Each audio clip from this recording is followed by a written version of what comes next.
Hi friends, आज हम लोग क्लास 6 ज्योग्राफी के पूरे चैप्टर के शॉर्ट शॉर्ट जो भी इम्पोर्टेंट टॉपिक्स हैं उसको देखेंगे। जो भी इम्पोर्टेंट पॉइंट है उसके बारे में देखेंगे। तो पहला हम स्टार्ट करते हैं। पहला हमारा जो है आपको चैप्टर है सोलर सिस्टम।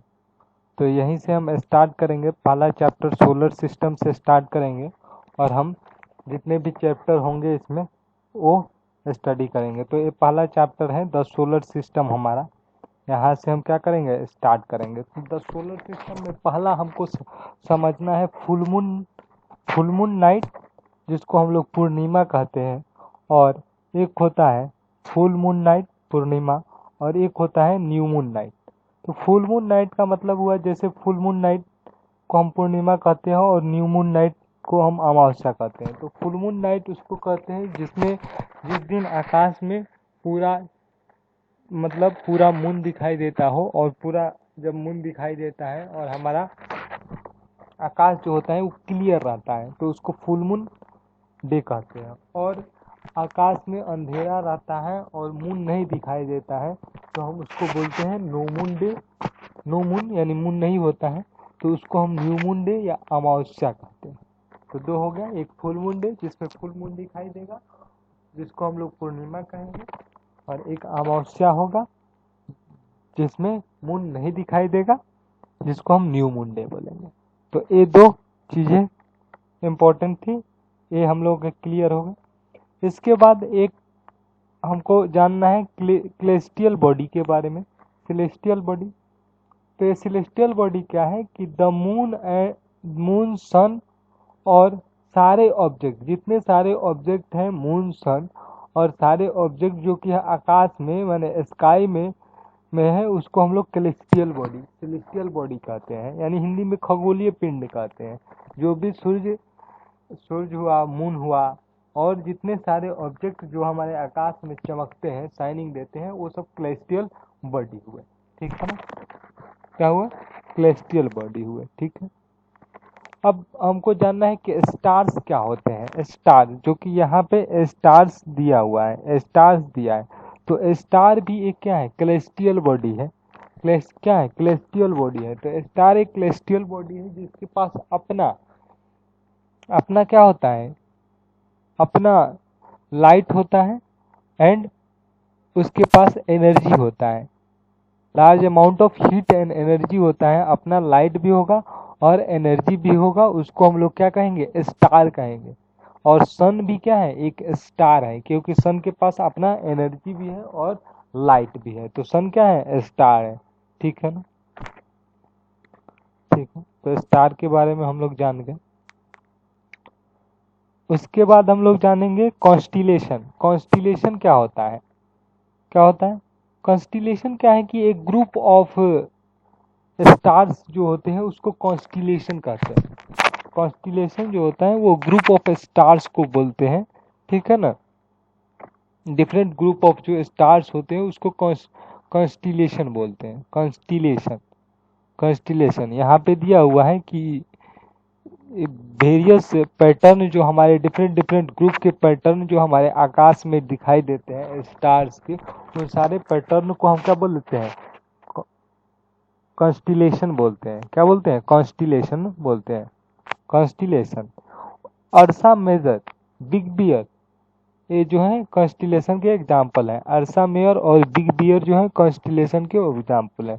कॉन्स्टिलेशन के एग्जाम्पल सप्तऋषि भी है, 7 तारों का एक समूह होता है जो, वो भी जो है 1 2 3 4 5 6 7, ये जो 7 तारों का समूह है ये सप्तऋषि है। ये भी एक क्या है, कॉन्स्टिलेशन का क्या है, कॉन्स्टिलेशंस के एग्जाम्पल्स हैं। ठीक है, कॉन्स्टिलेशन मैंने आपको सप्तर्षि भी एक क्या है, कॉन्स्टिलेशन का एग्जाम्पल है। ये क्या है, ग्रुप्स ऑफ स्टार्स को हम लोग कॉन्स्टिलेशन बोलते हैं। ठीक है ना, अब एक स्टार है जो हमेशा नॉर्थ डायरेक्शन में दिखाई देता है। जैसे ये बच्ची देख रही है तो ये नॉर्थ डायरेक्शन में हमेशा दिखाई देता है, जिसको नॉर्थ स्टार या पोल स्टार बोलते हैं। ध्रुव तारा आप पढ़े होइएगा, नॉर्थ स्टार या पोल स्टार बोलते हैं हम इसको, यानी ध्रुव तारा बोलते हैं। नॉर्थ स्टार भी बोल सकते हैं और पोल स्टार भी बोल सकते हैं, ठीक है ना। ध्रुव तारा यानी north star and pole star, ठीक है। आगे हम चलते हैं, प्लैनेट्स क्या होते हैं, ठीक है। तो कुछ के पास जो होते हैं अपना हीट और लाइट नहीं होते हैं। कुछ सेलेस्टियल बॉडी होते हैं यानी खगोलीय पिंड जो होते हैं उसके पास अपना लाइट नहीं होता है और अपना क्या होता है, लाइट और एनर्जी नहीं होता है। तो उसको हम लोग क्या बोल देते हैं, उसको हम लोग बोलते हैं प्लैनेट्स बोलते हैं। कुछ सेलेस्टियल बॉडी होते हैं जिसके पास लाइट भी नहीं होता है, एनर्जी भी नहीं होता, अपना हीट भी नहीं होता, तो उसको हम लोग बोलते हैं प्लैनेट बोलते हैं। वो स्टार से क्या करते हैं, लाइट गेन करते हैं। वो स्टार से क्या करते हैं, लाइट गेन करते हैं, ठीक है। इसके बाद हमको समझना है सोलर सिस्टम। सोलर सिस्टम क्या होता है, हमारा जो सोलर सिस्टम है वो क्या होता है।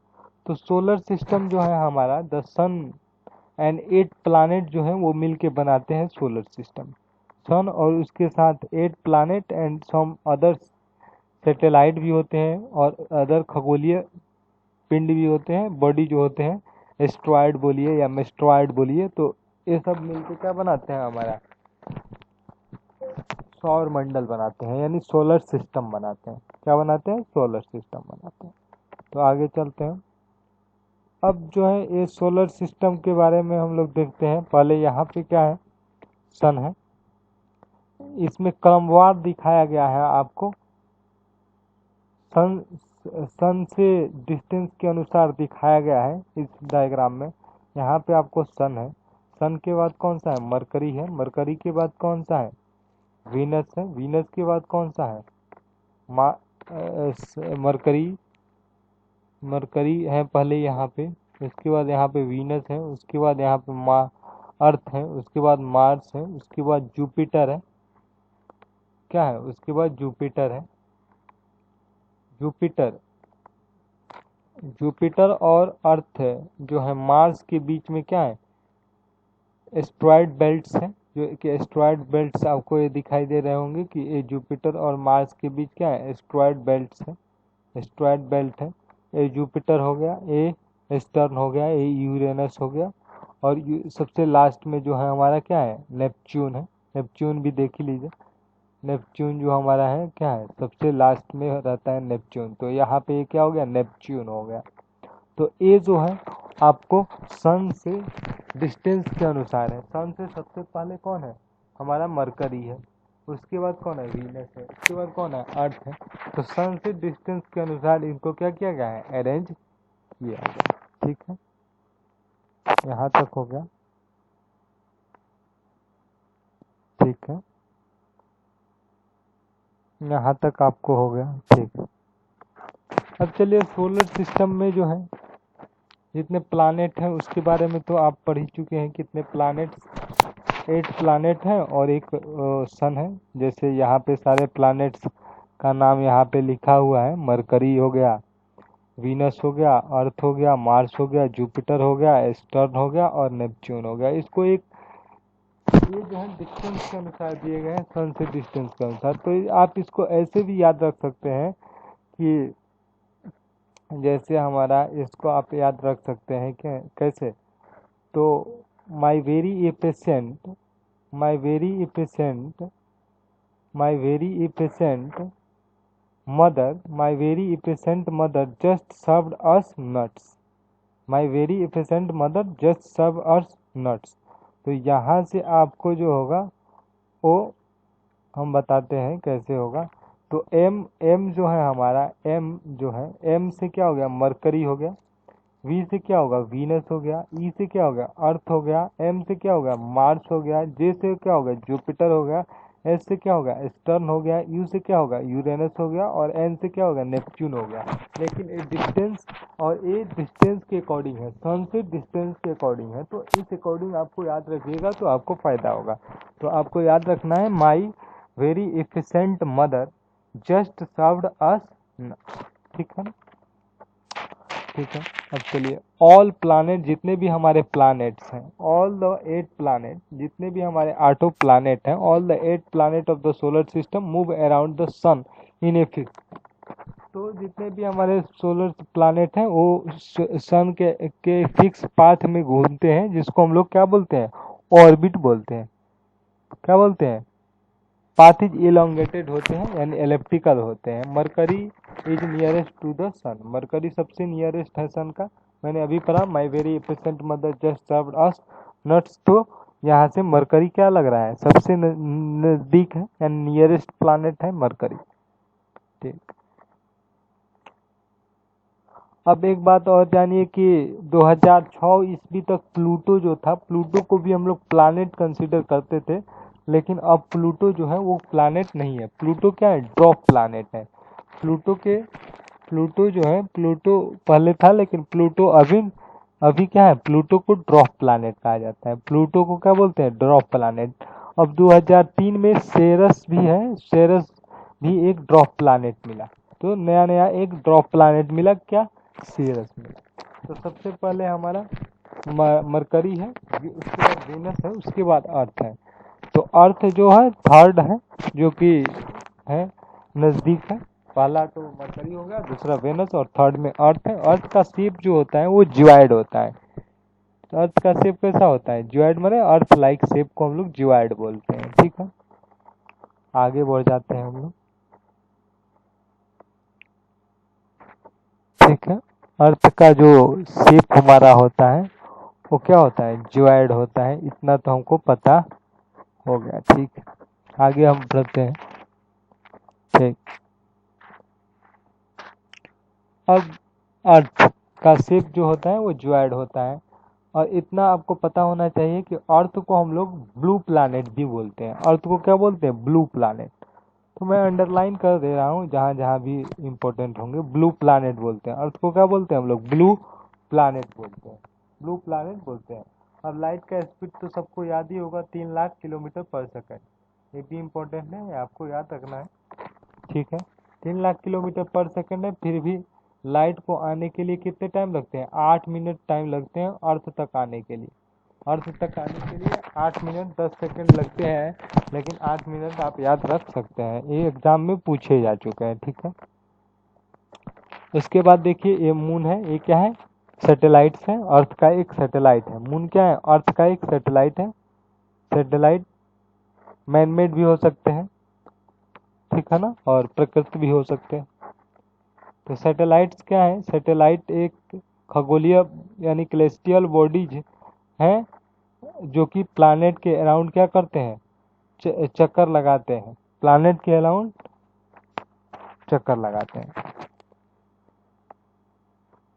हाँ, ठीक है, उसके बाद हम लोग आगे चलते हैं। वुमेन मेड भी हो सकते हैं सैटेलाइट, आर्टिफिशियल भी हो सकते हैं और नेचुरल भी हो सकते हैं। अब चलिए, एस्ट्रॉइड्स। एस्ट्रॉइड क्या होते हैं, ठीक है, एस्ट्रॉइड्स और मेस्ट्रॉइड्स दो होते हैं। ठीक है, तो इसके बारे में हम लोग देखते हैं, एस्ट्रॉइड्स क्या होते हैं और मेस्ट्रॉइड।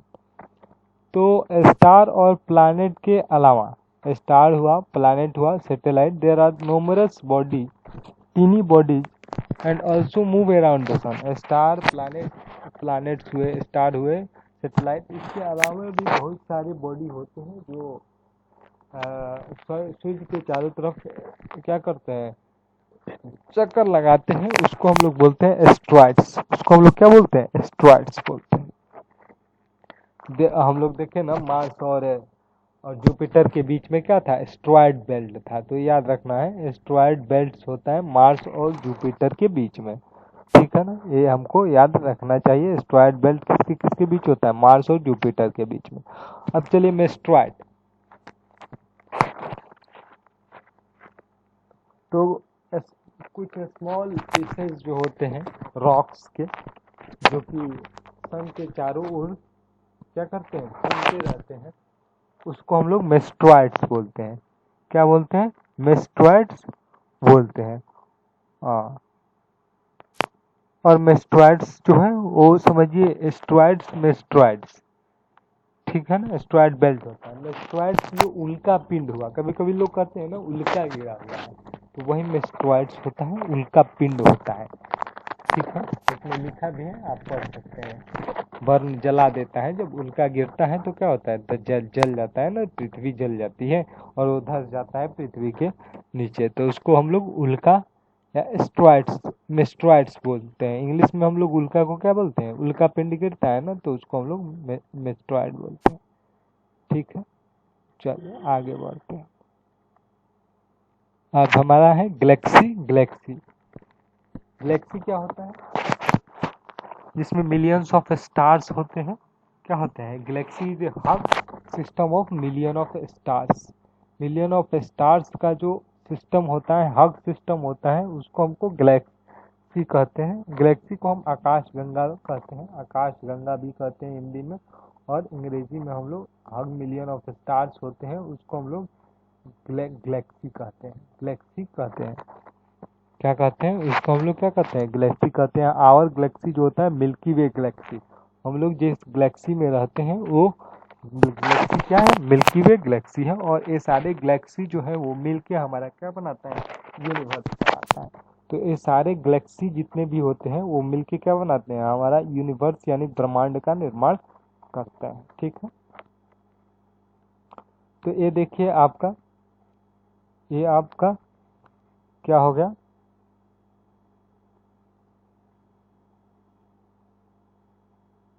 ठीक है, आपका ये सबसे पहले अर्थ हुआ। ठीक है, अर्थ, अर्थ के बाद सोलर सिस्टम हुआ, क्योंकि अर्थ का एक, अर्थ क्या है, सोलर सिस्टम का पार्ट है। सबसे पहले अर्थ होगा, अर्थ किसका पार्ट है, सोलर सिस्टम का, तो सोलर सिस्टम के भीतर अर्थ हो गया, ये अर्थ हो गया। और ये अर्थ किसके भीतर हो गया, सोलर सिस्टम के। अब सोलर सिस्टम किसके भीतर है, मिल्की वे गैलेक्सी। हमारा गैलेक्सी क्या है, मिल्की वे गैलेक्सी है, मिल्की वे गैलेक्सी। और मिल्की वे गैलेक्सी किसके भीतर है, तो यूनिवर्स के भीतर है। ठीक है ना, तो इस तरह यूनिवर्स की हमारी संरचना है। ठीक है, तो देखते हैं नेक्स्ट चैप्टर। क्वेश्चन है इसमें, आप फिल इन द ब्लैंक्स और क्वेश्चन क्या कर सकते हैं, बना सकते हैं। ठीक है ना, और एक चीज छूट गया, उसको मैं बता देना चाहता हूँ आपको कि एक चीज बताना था आप लोगों को। हाँ, अर्थ की बुक में बताना भूल गया मैं, मिला ही नहीं कहीं, बुक में दिया होगा। अर्थ ट्विंस जो होता है ना, अर्थ ट्विंस जो होता है वो वीनस को बोलते हैं। किसको बोलते हैं, वीनस को हम लोग अर्थ ट्विंस बोलते हैं। बाकी सारे क्वेश्चन हमने कराए हुए हैं, तो वो मैं नहीं बता रहा हूँ। तो अर्थ ट्विंस मैं नहीं बता पाया था वहाँ पे, इसलिए अर्थ ट्विंस जो होता है वो वीनस को बोलते हैं। बाकी जो भी मैंने पढ़ाया उससे आपके सारे क्वेश्चन क्या होंगे, बन जाएंगे। ठीक है, तो चलिए नेक्स्ट चैप्टर देखते हैं हम लोग। Next chapter globe and latitude and longitude है। Globe and latitude and longitude है। तो ये हमारा ग्लोब है, देख रहे हैं, ये हमारा क्या है, ग्लोब है। ग्लोब वेरियस शेप से, वेरिंग साइज एंड शेप की हो सकती है ग्लोब। ठीक है ना, ये क्या है, ग्लोब है हमारा। ठीक है, तो ग्लोब, ग्लोब है, और एक ग्लोब का क्या है, एक्सिस। ग्लोब का क्या है, एक्सिस है। ग्लोब का क्या है, एक्सिस है। ग्लोब अपने एक्सिस पे 23.5 डिग्री क्या होता है, झुका रहता है। ये हमको पता होना चाहिए कि ग्लोब जो होता है वो अपने एक्सिस पे 23 सही हाफ डिग्री से डिग्री क्या होता है, झुका रहता है। तो है हमको पता होना चाहिए। ठीक है, अब चलिए, ठीक है, अब ग्लोब को हम लोग 2 पार्ट में डिवाइड करते हैं। हमारा जो अर्थ है उसको हम लोग 2 पार्ट में डिवाइड करते हैं। हमारा अर्थ को हम लोग 2 पार्ट में डिवाइड करते हैं। ये हमारा अर्थ हो गया, इसको हम लोग 2 पार्ट में डिवाइड करते हैं। अर्थ क्या है, स्फेरिकल शेप में होगा, तो इस अर्थ को हमने क्या किया, 2 पार्ट में डिवाइड कर दिया। और बीचों बीच ये जो बीचों बीच जो डैश डैश वाला लाइन है ये खींच दिया, और हमने अर्थ को 2 पार्ट में डिवाइड कर दिया। इस लाइन को हम बोलते हैं इक्वेटर। क्या बोलते हैं, इक्वेटर बोलते हैं। इक्वेटर यानी इस लाइन को क्या बोलते हैं, इक्वेटर। और इसके जो भी पैरेलल लाइन होंगे इक्वेटर के, उसको क्या बोलेंगे, लैटिट्यूड, लॉन्ग लैटिट्यूड। लैटिट्यूड यानी लेटा हुआ लाइन है, ये लाइन क्या है, लेटा हुआ है, तो इसको हम लोग लैटिट्यूड बोल दिए। तो अर्थ को दो भागों में बांटता है, उसको इक्वेटर बोल दिए, और ये जो है लेटा हुआ है तो इसको लैटिट्यूड बोल दिया। इधर एक पॉइंट होगा जिसको नॉर्थ पोल बोलेंगे, इधर वैसे ही एक पॉइंट होगा जिसको हम लोग साउथ पोल बोलेंगे। तो इतना तो आपको पता होना ही चाहिए, ठीक। अब आगे चलते हम लोग। अब यहाँ पे देखिए ये हमारा अर्थ हो गया, अर्थ को हमने, अर्थ हो गया ये पूरा, अर्थ को हम एक सर्कल के रूप में दिखाते हैं। ये जो हैचेज लाइन हो गया हमारा, वो क्या हो गया, इक्वेटर हो गया। ये लाइन हमारा क्या हो गया, इक्वेटर हो गया, ठीक है। इधर का जो हो गया, यहाँ पे नॉर्थ पोल होगा, यहाँ पे साउथ पोल होगा। इसको साउथर्न हेमिस्फीयर बोलेंगे, इसको नॉर्थर्न हेमिस्फीयर बोलेंगे, ठीक है। अब देखो अर्थ के जो इधर अर्थ का एक पार्ट जो है यहाँ पे 23.5 डिग्री, नॉर्थ में जाइएगा तो एक लाइन मिलेगा 23.5 डिग्री नॉर्थ, लाइन को हम लोग बोलते हैं ट्रॉपिक ऑफ कैंसर। सेम वैसे ही 23.5 डिग्री साउथ में जाइएगा तो एक लाइन मिलेगा, उस लाइन को हम बोलेंगे ट्रॉपिक ऑफ कैप्रिकॉर्न। नॉर्थ में जाइएगा तो ट्रॉपिक ऑफ कैंसर बोलेंगे, और साउथ में जाइएगा तो कैप्रिकॉर्न बोलेंगे, ठीक है ना। वैसे ही 66.5 डिग्री नॉर्थ में जाइएगा तो आर्कटिक सर्कल बोलेंगे, और 66.5 डिग्री साउथ में जाइएगा तो अंटार्कटिक सर्कल बोलेंगे। अब इसको याद कैसे रखेंगे, इक्वेटर होता है, उसके बाद tropic of Capricorn, Cancer and tropic of Capricorn, Arctic circle. तो एक चीज आप लोग याद रख सकते हैं, नाम तो सारे याद रहते हैं लेकिन कंफ्यूजन इसमें होता है कि ट्रॉपिक ऑफ कैंसर नॉर्थ में होगा या ट्रॉपिक ऑफ कैप्रिकॉर्न नॉर्थ में होगा। तो हमको बस यही याद रखना है कि नॉर्थ में जो भी होंगे वो छोटे होंगे, यानी वो वर्ड छोटे होंगे, और साउथ वाले वर्ड में कुछ ऐड होगा। जैसे नॉर्थ में हम देखें ट्रॉपिक ऑफ कैंसर हो गया, आर्कटिक सर्कल हो गया, छोटा छोटा है, आर्कटिक सर्कल भी छोटा है, ट्रॉपिक ऑफ कैंसर भी छोटा है। इसमें चलिए तो ट्रॉपिक ऑफ कैप्रिकॉर्न ये बड़ा हो गया। ऐसे ही आर्कटिक से बड़ा तो अंटार्कटिक। तो साउथ में जो भी होंगे उसके नेमिंग जो होंगे थोड़ा नॉर्थ वाले से क्या होंगे, बड़े। तो बड़े नेमिंग वाले साउथ में जाएंगे और छोटी नेमिंग वाले नॉर्थ में जाएंगे। तो हमारा अर्थ का पहला एक हो गया इक्वेटर, उसके इक्वेटर 0 डिग्री लाइन होता है। उसके बाद 23.5 डिग्री नॉर्थ वाले को क्या बोलेंगे, कैंसर, छोटा छोटा है यानी कैंसर। 23.5 डिग्री साउथ वाले, साउथ में बड़ा होता है तो कैप्रिकॉर्न। 66.5 डिग्री नॉर्थ यानी आर्कटिक, छोटा है। और 23.5 डिग्री साउथ में हमको क्या होना चाहिए, बड़ा वर्ड होना चाहिए, तो अंटार्कटिक। क्या बोलेंगे, अंटार्कटिक, ठीक है। इतना तो आपको समझ आ गया होगा, ठीक है। अब चलिए इस ये जो 23.5 डिग्री साउथ और 23.5 डिग्री नॉर्थ और साउथ के बीच का ये जो जोन होता है, इसको हम टोराइड जोन बोलते हैं। इसको हम लोग क्या बोलते हैं, टोराइड जोन बोलते हैं। और ये 23.5 डिग्री से 66.5 डिग्री तक के जिसको हम नॉर्थ टेम्परेट जोन बोलते हैं, वैसे ही 23.5 डिग्री से 66.5 डिग्री तक को हम कब बोलते हैं, साउथ टेम्परेट जोन बोलते हैं। उसके बाद इसको फ्रेज जोन बोलते हैं और इसको फ्रेज जोन बोलते हैं, ठीक है ना। तो मतलब ये सन के रे के जैसे फॉल होता है उसके अनुसार ये बांटा गया है। और एक चीज आपको याद रखना है कि जो लैटिट्यूड जो है हमारा, लैटिट्यूड जो है वो टेम्परेचर निर्धारण करता है, टेम्परेचर। लैटिट्यूड जो है, लैटिट्यूड और लॉन्गिट्यूड जो होते हैं, लैटिट्यूड जो होता है वो टेम्परेचर के बारे में स्टडी कराता है। अगर टेम्परेचर जानना है किसी भी प्लेस का तो लैटिट्यूड से हम किसी भी प्लेस के टेम्परेचर के बारे में जान सकते हैं। जैसे यहाँ पे जो इन क्षेत्र में जो है हमारा सूर्य की जो एक ये किरणें होती है सीधी पड़ती है, क्या पड़ती है, सीधी पड़ती है। तो इन क्षेत्रों में क्या होता है, ज़्यादा गर्मी होता है, यानी ये टोराइड जोन हो गया। इस क्षेत्र में तिरछी किरणें पड़ती है, तो ये जो हो गए नॉर्थ टेम्परेट जोन और ये साउथ टेम्परेट जोन। आप लोग नेक्स्ट क्लास के में पढ़िएगा, 7th क्लास में डिटेल्स में है इसका। यहाँ पे जो है मूवमेंट ऑफ अर्थ जो पढ़ेंगे हम लोग 7th क्लास में, तो उसमें क्लियर आपको पता चल जाएगा यहाँ पे तो अर्थ की किरणें पहुँचती ही नहीं है, तो फ्रिज जोन होता है और यहाँ पे फ्रिज जोन होता है। तो एक याद रखना है कि लैटिट्यूड जो है वो टेम्परेचर से रिलेटेड है। लैटिट्यूड क्या है, टेम्परेचर से रिलेटेड है, यानी टेम्परेचर ही तो बता रहा है, तो लैटिट्यूड हमको टेम्परेचर से रिलेटेड है। ठीक है, इतना आप लोग समझ गए। ठीक है,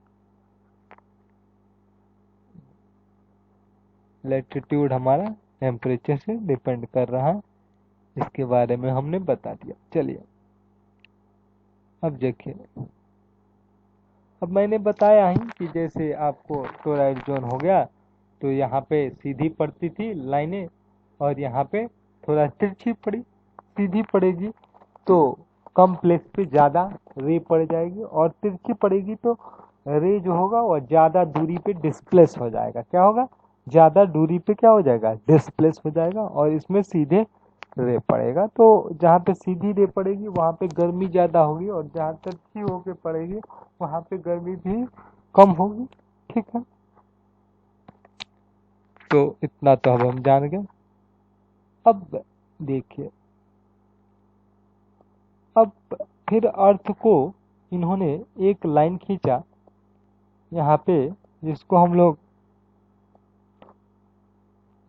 बोलते हैं प्राइम मेरिडियन, यानी प्राइम मेरिडियन बोलते हैं हम लोग। क्या बोलते हैं, प्राइम मेरिडियन बोलते हैं। इस 0 डिग्री लाइन को मैंने लॉन्गिट्यूड लैटिट्यूड तो पढ़ लिया, लॉन्गिट्यूड के बारे में पढ़ेंगे। तो लॉन्गिट्यूड जो होता है वो 0 डिग्री लाइन होता है। 0 डिग्री एक पैरेलल लाइन हो गया, 0 डिग्री पैरेलल मतलब हुआ ऊर्ध्वाधर लाइन हुआ, वर्टिकल लाइन हुआ, वर्टिकली बांट दिया इधर और इधर, फिर इधर सारे जीरो ऐसे ऐसे खींचते गए, ऐसे ऐसे खींचते गए। इस 0 डिग्री लाइन को हम लोग बोलते हैं प्राइम मेरिडियन।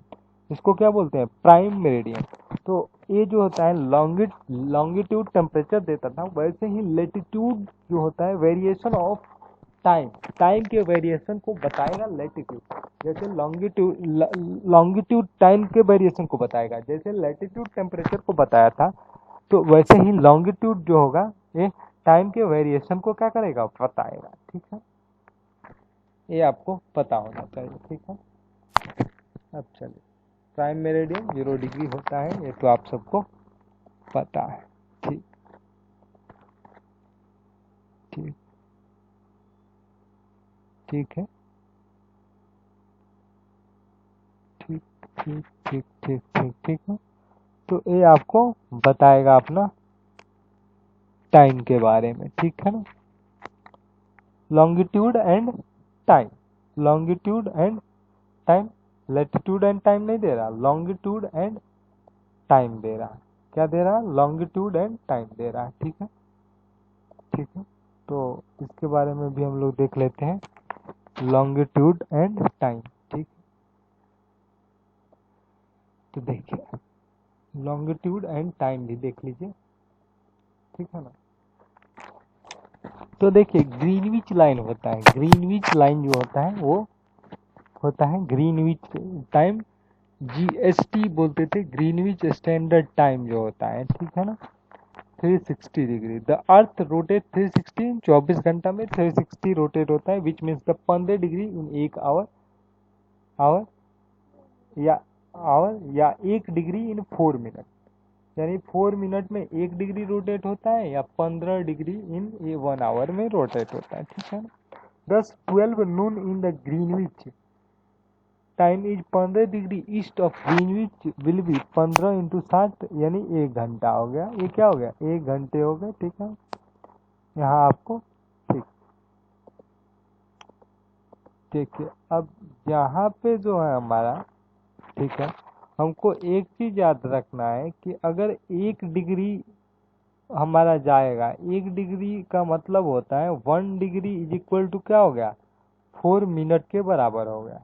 ठीक है, 1 डिग्री इज इक्वल टू क्या हो गया, 4 मिनट के बराबर हो गया। अब ये हमारा 0 डिग्री मेरिडियन हो गया, प्राइम मेरिडियन हो गया। अब इससे इधर जाएंगे, जैसे जैसे इधर जाएंगे डिग्री बढ़ते जाएगा, यानी टाइम बढ़ेगा, और इधर जाएंगे तो टाइम घटेगा। यानी पूरब की ओर जाएंगे, ईस्ट जाएंगे तो टाइम बढ़ेगा प्राइम मेरिडियन से, और वेस्ट जाएंगे तो टाइम क्या होगा, घटेगा। इसको मैं फिर से बता दूंगा आपको कैसे होता है। ठीक ठीक है ना? ठीक, यहाँ तक तो हमको कोई दिक्कत नहीं होना चाहिए। ठीक है, ठीक है।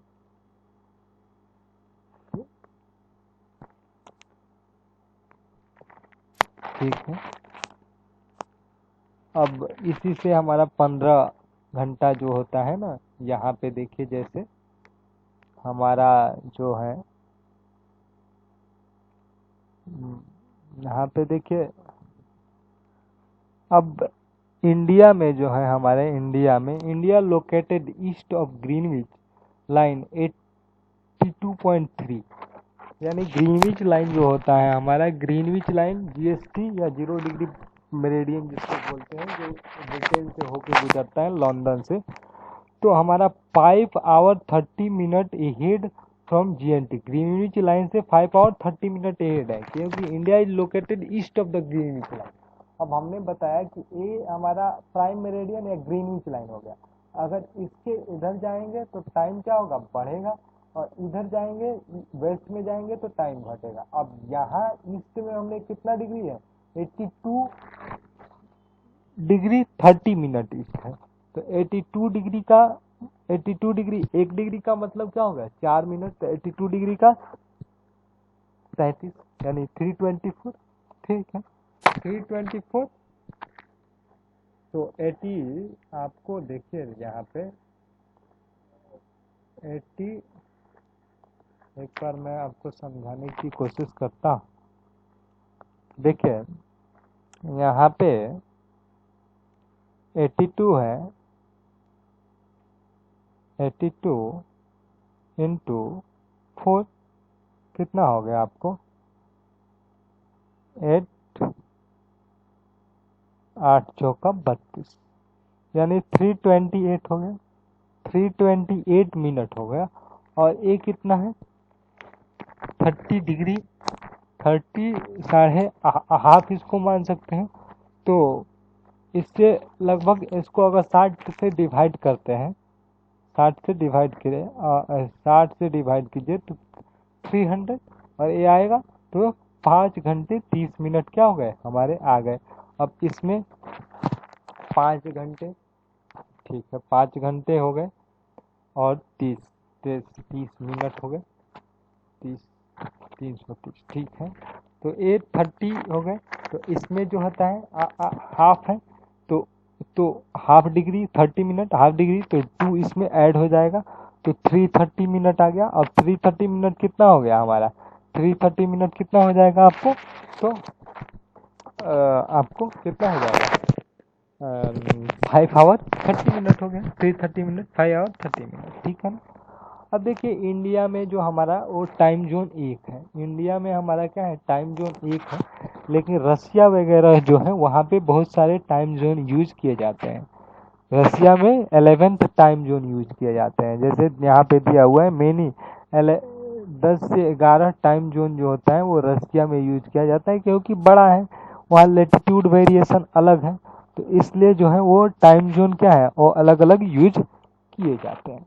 ठीक है ना, एक बार हम लोग देख लें कि कुछ छूटे ना पाए इसमें, ठीक है ना, कुछ इम्पोर्टेंट चीज़ें छूटे ना पाए। एक बात आपको बताना है कि ट्रॉपिक ऑफ कैंसर और कैप्रिकॉर्न जो होता है, ठीक है, के बारे में आपको, ये आपको कुछ छूटे ना पाए, इसलिए एक बार देख लेता हूँ मैं, कोई इम्पोर्टेंट पॉइंट रह न जाए। ठीक है,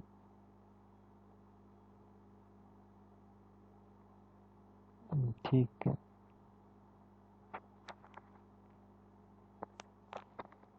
हमको एक बार लैटिट्यूड के बारे में देख लेते हैं, लैटिट्यूड, ठीक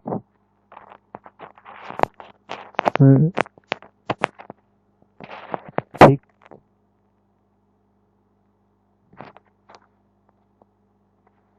ठीक है, ठीक है, ठीक। तो ये आपका हो गया, ये चैप्टर भी हो गया। अब यहाँ पे एक एग्जाम्पल है, इसको भी देख लेते हैं हम लोग। ये कुछ बताया हुआ है टेम्परेचर के बारे में। टेम्परेचर किस पे डिपेंड करना है आपको याद होना चाहिए, किस पे, लैटिट्यूड पे। तो देखिए फॉर एग्जांपल ब्राज़ील, महाराष्ट्र का जो है ना, चंद्रपुर जो है महाराष्ट्र में, क्या है, चंद्रपुर जो है वो महाराष्ट्र में, एंड बेलो हॉरिजॉन ब्राज़ील में जो है is located at 20 degree latitude but 20 degree north of the equator later than 20 degree south. एक 20 डिग्री नॉर्थ पे है और ये क्या है 20 डिग्री साउथ पे। तो 20 डिग्री नॉर्थ पे कौन सा है, तो हमारा चंद्रपुर है, और 20 डिग्री साउथ पे बेलो ब्राज़ील का है। तो ये भी इम्पोर्टेंट है, उतना इम्पोर्टेंट तो नहीं है लेकिन आप याद रख सकते हैं। अभी पता आपको याद रखना है कि ट्रॉपिक ऑफ कैप्रिकॉर्न जो होता है हमारा, ये क्या होता है, ट्रॉपिक ऑफ कैप्रिकॉर्न, इससे ये हमारे किस किस स्टेट से होकर गुजरती है। तो ट्रॉपिक ऑफ कैप्रिकॉर्न जो है हमारा झारखंड हो गया, मध्य प्रदेश हो गया, छत्तीसगढ़ हो गया, राजस्थान हो गया, गुजरात हो गया, त्रिपुरा हो गया, मिजोरम हो गया। तो इतने सारे राज्य से, और पश्चिम बंगाल हो गया। तो इतने सारे राज्य से होकर गुजरती है, 8 राज्य से होकर गुजरती है, ठीक है ना। तो ये आपको जैसे हो गया राजस्थान हो गया, मध्य प्रदेश हो गया, दूसरा हो गया, तीसरा आपको झारखंड हो गया, चौथा पश्चिम बंगाल, ठीक है, पांचवा छत्तीसगढ़, छठा मिजोरम, त्रिपुरा, इसमें 7 से होके गुजरती है। तो ये आपको याद होने चाहिए, ठीक है ना। इसमें दिया नहीं है वैसे, लेकिन मैं बता दे रहा हूँ कि इन स्टेट से होकर गुजरती है। अगर इससे ज़्यादा भी गुजरती होगी तो आप उसको ऐड कर सकते हैं, ठीक है। मैंने जितने अभी याद आ रहे थे उतने मैंने बता दिया आपको, ठीक है, ठीक है। तो यहाँ तक तो अपना ये चैप्टर भी क्या होता है, कंप्लीट हो जाता है, ठीक है। तो इसीलिए अब हमको है कि हमको इंडियन स्टैंडर्ड टाइम बनाने की ज़रूरत क्यों पड़ी, क्योंकि लोकल टाइम जो होता है वो डिफरेंट होता है, स्टैंडर्ड टाइम जो होता है वो सेम होता है। जैसे यहाँ पे एक देख सकते हैं इम्पोर्टेंट तथ्य दिया हुआ है, इम्पोर्टेंट फैक्ट दिया हुआ है कि हमारा जो द्वारिका जो हमारा यूपी गुजरात के द्वारिका और असम के डिब्रूगढ़ में टाइम का डिफरेंस जो होता है 1 घंटा 45 मिनट। अगर ऐसे रेल का परिचालन भी नहीं हो पाता अगर हम लोग के पास इंडियन स्टैंडर्ड टाइम नहीं होता तो, ठीक है ना। तो ये हमारा सेकंड चैप्टर भी हो गया। तो अब हम लोग चलते हैं थर्ड चैप्टर में। जो भी क्वेश्चन होंगे वो आपसे बन जाएंगे, उसमें कोई दिक्कत जाने वाले आपको नहीं है, ठीक है ना। जो दिक्कत जाए आप कमेंट में हमसे क्या कर सकते हैं, पूछ सकते हैं, ठीक है ना। कमेंट कर सकते हैं और उसमें पूछ सकते हैं। अब है थर्ड चैप्टर जो है मोशन ऑफ अर्थ, अर्थ के मोशन के बारे में है, ठीक है। अर्थ के मोशन के बारे में, तो अर्थ के 2 प्रकार के मोशन होते हैं, एक रोटेशन होता है और एक रेवोल्यूशन होता है। रोटेशन और रिवोल्यूशन, ठीक है। तो रोटेशन, अर्थ जब अपने एक्सिस पे रोटेट करता है तो उसको रोटेशन बोलते हैं। Movement of the earth on its axis, अपने एक्सिस पे अर्थ के मूवमेंट को हम क्या बोलते हैं, रोटेशन बोलते हैं, ठीक है ना। The movement of earth around the sun in a fixed path या ऑर्बिट इज कॉल्ड रिवोल्यूशन। यानी the movement of the earth, earth का मूवमेंट सन के चारों ओर अगर किसी फिक्स पाथ में होता है तो उसको हम लोग क्या बोलते हैं, रिवोल्यूशन बोलते हैं। इसका फिक्स पाथ में होगा तो उसको हम लोग क्या बोलेंगे, रिवोल्यूशन बोलते हैं। The axis of the earth which imaginary line makes 66.5 degree with orbit plane. The axis of the earth which imaginary line makes 66.5 degree called orbit plane. यानी 66 डिग्री पर जो अर्थ का जो लाइन बनता है हमारा 66 डिग्री को, फिर तो उसको हम लोग क्या बोलते हैं, ऑर्बिट प्लेन बोलते हैं। क्या बोलते हैं, ऑर्बिट प्लेन 66.5 डिग्री पे जो लाइन बनेगा उसको हम लोग क्या बोलेंगे, प्लेन जो बनेगा उसको ऑर्बिट प्लेन बोलेंगे, ठीक है।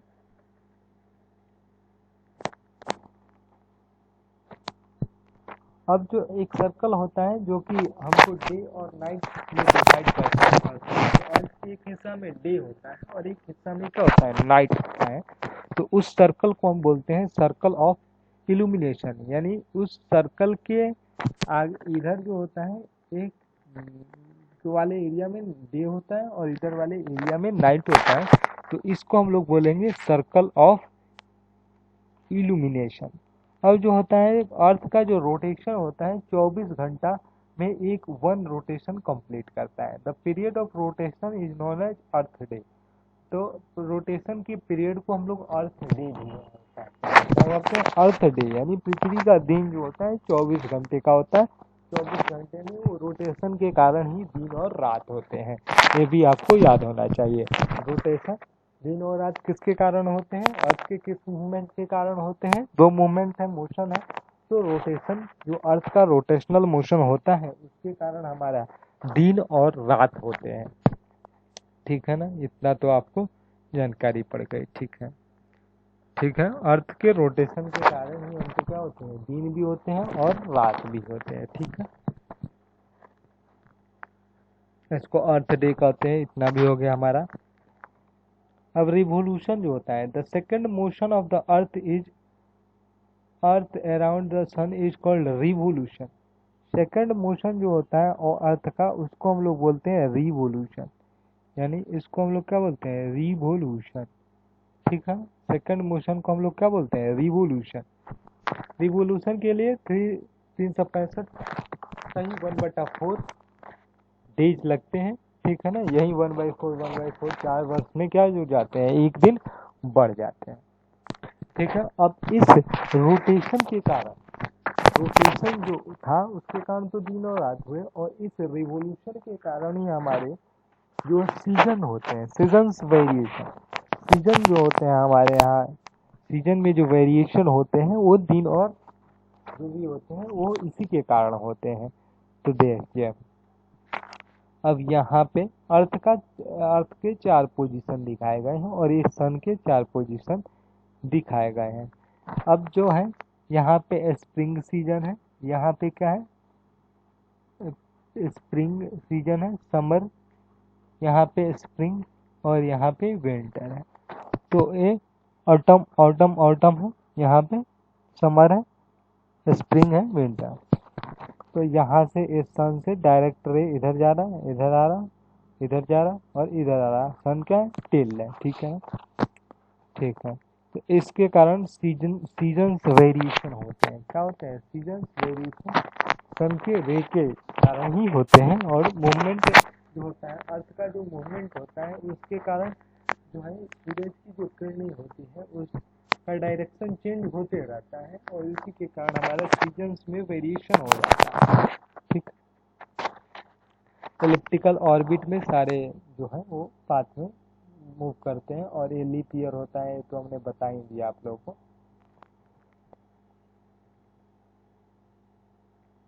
अच्छा जी, अब चलिए, एक होता है समर सोलास्टिक और एक होता है विंटर सोलास्टिक। तो ये क्या होता है, समर सोलास्टिक क्या होता है और विंटर सोलास्टिक क्या होता है, इसके बारे में हम लोग स्टडी करेंगे, गहन study. The longest day and shortest night of this place is occur in 21 June. At the time, in the southern hemisphere, all these conditions are reversed and it winter season. The nights are longer than the day. The position of the earth is called summer solstice. Summer solstice. तो longest day and shortest night 21 जून को होता है। 21 जून को longest day and shortest night होता है। The night are longer. Longest day कब होगा, तो लॉन्गेस्ट डे कब होगा, जब अर्थ की ज़्यादा किरणें, अर्थ की ज़्यादा रे जो है वो पृथ्वी पे आती है होगी, तो तो क्या होगा, क्या होगा हमारा, सोलेस्टिक होगा, बड़ा दिन होगा, तो उसको समर सोलेस्टिक बोलेंगे। The position of the earth and sun is called earth is called summer solstice. तो अर्थ के उस पोजीशन को समर सोलास्टिक बोलेंगे। 21 जून को अर्थ का जो पोजीशन होगा उसको हम लोग समर सोलास्टिक बोलेंगे। On 21 December in tropic of Capricorn receive the direct ray. अब देखिए 21 जून को क्या होता था कि ट्रॉपिक ऑफ कैंसर जो होता था वो डायरेक्ट रे में जाता था, उस पर पड़ता था, तो जिसके कारण डायरेक्ट रे वहाँ पड़ा। तो वहाँ पे क्या होता था, नॉर्थर्न हेमिस्फीयर में बड़ा दिन हो जाता था और छोटे रात हो जाते थे।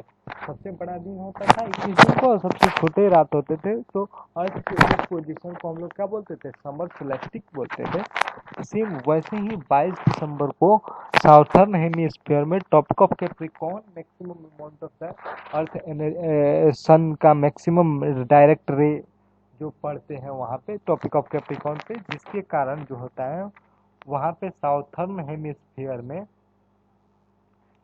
जो होता है विंटर सोलास्टिक होता है। विंटर सोलास्टिक होता है, क्या होता है, विंटर सोलास्टिक होता है, mister longer day and shorter night.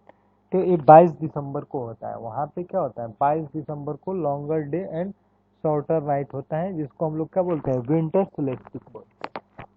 ठीक है ना। तो समर सोलास्टिक किस दिन को होता है, फर्स्ट पोजीशन को समर सोलास्टिक और इसको विंटर सोलास्टिक बोलते हैं। ठीक है। ऑन 21 अब इक्विनॉक्स क्या होता है, सोलास्टिक तो पढ़ लिए, समर सोलास्टिक, विंटर सोलास्टिक, अब इक्विनॉक्स क्या होता है। तो देखिए इक्विनॉक्स ऑन 21 मार्च एंड 23 दिसंबर, पहले 21 जून और 22 दिसंबर का बात हुआ था। अब 21 मार्च एंड 23 जून के बारे में हम लोग पढ़ेंगे। ठीक है, इसको हम एक बार कर देते हैं। On 21 March and 23 June direct rays of the sun fall on equator. अब समर सोलास्टिक हो गया, विंटर सोलास्टिक। समर सोलास्टिक में क्या होता था कि डायरेक्ट रे ट्रॉपिक ऑफ कैंसर पे पड़ता था। विंटर सोलास्टिक में डायरेक्ट रे ट्रॉपिक ऑफ कैप्रिकॉर्न में पड़ता था। अगर अब इसमें tropic on 21 March and 20 direct ray fall on equator पे, अगर डायरेक्ट रे जो फॉल होता है वो 21 और 23 सितंबर को, 21 मार्च को। At this position neither the pole is tilt toward the sun and the whole earth equal day and night. इस टाइम में इक्वल डे और नाइट होता है, क्योंकि इक्वेटर पे पड़ता है तो उधर भी इक्वल और इधर भी इक्वल, बीचों बीच पड़ता है ना डायरेक्ट सन, तो इक्वल नाइट 21 मार्च और 23 सितंबर को होता है। तो इसको हम लोग बोलते हैं इक्विनॉक्स, यानी इक्वल डे और नाइट होता है, तो हम लोग इसको क्या बोल देंगे, इक्विनॉक्स। तो एक हो गया समर सोलास्टिक, एक हो गया विंटर सोलास्टिक और ये हो गया इक्विनॉक्स। ठीक है, यहाँ तक आपको हो गया। तो अब देखिए, तो सीजन वेरिएशन जो होता है वो किसके कारण होता है, रिवोल्यूशन के कारण होता है। और एक और भी डिपेंड करता है कि सन की रे जो है वो कैसे पड़ रही है, सन की रे जो होता है वो कैसे पड़ रही है, ये डिपेंड करता है रिवोल्यूशन। तो पृथ्वी जो है वो में रिवोल्यूशन हो रहा है, रिवोल्यूशन होने के कारण सन के रे का डायरेक्शन चेंज होते रहता है। तो उस सन का रे डायरेक्ट पड़ रहा है, उस पर डिपेंड करता है हमारा सीजन्स वेरिएशन, और डे और नाइट का भी वेरिएशन डिपेंड कर जाता है। तो ठीक है, तो इस तरह ये चैप्टर जो था वो हमारा 3rd चैप्टर था। तो ये 3rd चैप्टर भी हमारा क्या हो गया, कंप्लीट हो गया। अब हम लोग 4th चैप्टर जो है हमारा मैप जो है वो उससे स्टार्ट करेंगे हम लोग। 4th चैप्टर जो है हमारा क्या है, मैप है। तो यहाँ से हम लोग स्टार्ट करेंगे। तो देखिए आज अब एज 4th चैप्टर है मैप्स, मैप से रिलेटेड है 4th चैप्टर हमारा। तो मैप क्या होता है कि रिप्रेजेंटेशन ऑफ अर्थ होता है, अर्थ का रिप्रेजेंटेशन होता है। मैप क्या होता है, रिप्रेजेंटेशन ऑफ अर्थ होता है। जैसे कि यहाँ पे डेफिनेशन आपको दिया गया है कि a map is a representation या drawing of the earth surface या part of draw on a flat surface according to the scale. Scale के अकॉर्डिंग फ्लैट सरफेस पे अगर हम अर्थ का पार्ट को ड्रॉ करेंगे तो हम उसको बोलेंगे क्या, मैप बोलेंगे। ठीक है, तो इसको मैप बोलते हैं। मैप के टाइप हो सकते हैं, फिजिकल मैप हो सकते हैं, फिजिकल मैप जो नेचुरल चीज़ों को दिखाएगा, जैसे हमारा नेचुरल जो भी चीज़ें हैं उसको जो भी मैप दिखाएगा उसको फिजिकल मैप बोलेंगे। Map showing the natural feature of earth such as mountain हो गया, प्लानेट हो गया, रिवर हो गया, ये सब को दिखाएगा तो उसको फिजिकल या रिलीफ मैप बोलेंगे। एक पॉलिटिकल मैप होता है, जैसे विलेज हो गया, टाउन हो गया, सिटीज हो गया, ये सब को जो दिखाएगा उसको हम लोग, उस मैप को हम लोग क्या बोल देंगे, पॉलिटिकल मैप बोलेंगे। और एक होता है थीमेटिक मैप होता है। तो फिजिकल मैप पहला हो गया, दूसरा पॉलिटिकल मैप और तीसरा थीमेटिक मैप होता है। थीमेटिक मैप जो होता है वो आपको थीमेटिक चीज़ों को दिखाएगा। These map are specified information such as road maps हुआ, rainfall हो गया, डिस्ट्रीब्यूशन, फॉरेस्ट, इंडस्ट्रीज, ये सब के बारे में जो दिखाएगा, फॉरेस्ट के बारे में, इंडस्ट्री के बारे में, रेनफॉल मैप, ये सब को, तो उसको हम लोग थीमेटिक मैप बोलेंगे। कौन सा मैप बोलेंगे? Thematic map. क्या बोलेंगे हम लोग उसको? थीमेटिक मैप बोलेंगे। उसको हम लोग क्या बोलेंगे? थीमेटिक मैप बोलेंगे। ठीक है, तो यहाँ तक आप लोगों को हो गया होगा। इसको हम लोग क्या बोलते हैं? Thematic maps. ठीक है, तो अब मैप्स के कंपोनेंट होते हैं। मैप्स के क्या होते हैं? कंपोनेंट होते हैं। मैप्स के आपको कंपोनेंट होते हैं, तो मैप्स के 3 कंपोनेंट होते हैं। आप सुनते जाइए और समझते जाइए। मैप्स के 3 कंपोनेंट होते हैं। एक तो मैप का जो कंपोनेंट होता है वो होता है आपको डिस्टेंस हो गया, दूसरा डायरेक्शन हो गया और तीसरा क्या हो गया? सिंबल हो गया। जैसे एक क्या हो गया? डिस्टेंस हो गया, और एक क्या हो गया? डायरेक्शन हो गया और सिंबल हो गया। तो 3 तो मैप के क्या होते हैं? 3 कंपोनेंट होते हैं। पहला डिस्टेंस, डायरेक्शन और सिंबल। तो डिस्टेंस दिखाने के लिए हम स्केल यूज करते हैं। डिस्टेंस दिखाने के लिए हमको किसका यूज करना पड़ता है? स्केल लेना पड़ता है, और उस स्केल के थ्रू हम लोग डिस्टेंस निकालेंगे। जैसे 1 सेंटीमीटर इक्वल टू 150 किलोमीटर, या जो भी हमको डिस्टेंस दिखाना है। स्मॉल स्केल भी ले सकते हैं, जैसे 1 सेंटीमीटर इक्वल टू 10 किलोमीटर, या ये भी ले सकते हैं 1 सेंटीमीटर इक्वल टू 50 किलोमीटर। तो ये लॉन्ग स्केल हो जाता है। शॉर्ट स्केल भी हो सकता है, लॉन्ग स्केल भी हो सकता है। अभी तो स्केल होगा डिस्टेंस। उसके बाद आप लोग डिस्टेंस के बाद जो है वो होता है हमारा डायरेक्शन होता है। तो डायरेक्शन को दिखाने के लिए हम लोग एरो का यूज करते हैं। डायरेक्शन, अगर किसी भी चीज़ के डायरेक्शन को दिखाना है तो हम उसको क्या करेंगे? एरो से दिखा देंगे। जैसे ये हमारा एरो, ये क्या दिखा देगा? डायरेक्शन दिखाने के लिए हम लोग जनरली एरो का यूज करते हैं। कौन सा, किसका यूज करेंगे हम लोग? डायरेक्शन दिखाना है तो हम लोग जनरली क्या करेंगे? एरो का यूज करेंगे। ठीक है, अब ये आपको सिंबल, सिंबल से भी स्कूल के लिए ऐसा, और हरे भरे पेड़ों के लिए ऐसे, ऑर्चर्ड के लिए, प्लेग्राउंड के लिए ऐसे, वेल के लिए शॉप पे, तो पोस्ट ऑफिस के लिए ऐसे हम लोग आपको दिखा सकते हैं। ठीक है ना?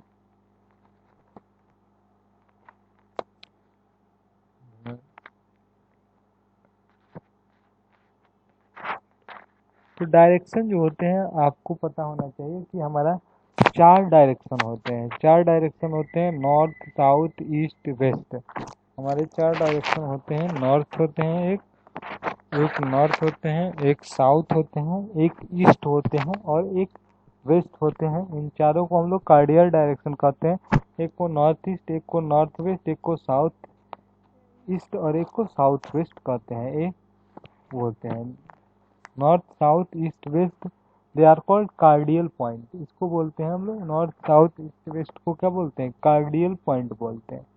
कार्डियल पॉइंट बोलते हैं। और इसके अलावा भी ये लोग 4 जो होते हैं इमीडिएट डायरेक्शन भी होते हैं हमारे। ठीक है, ठीक।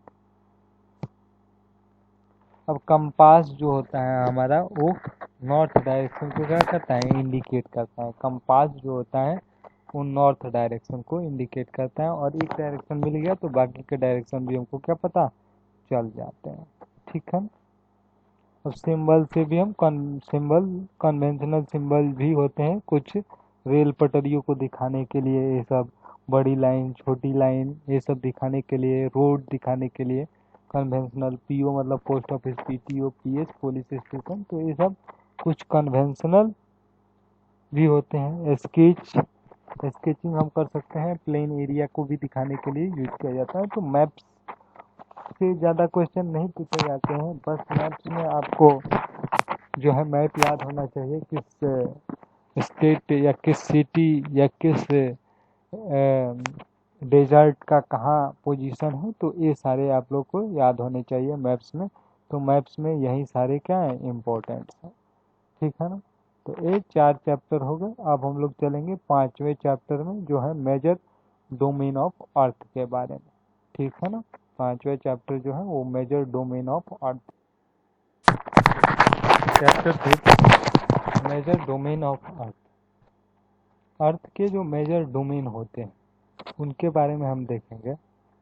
तो जो होता है पहला जो डोमेन है वो हमारा लिथोस्फीयर है। लिथोस्फीयर क्या है कि जो सॉलिड पोर्शन ऑफ अर्थ है जिस पे हम लोग रहते हैं, सॉलिड पोर्शन ऑफ अर्थ का जिस भाग जिस पे हम लोग रहते हैं उसको हम लोग क्या बोलते हैं, लिथोस्फीयर, ठीक है ना, लिथोस्फीयर।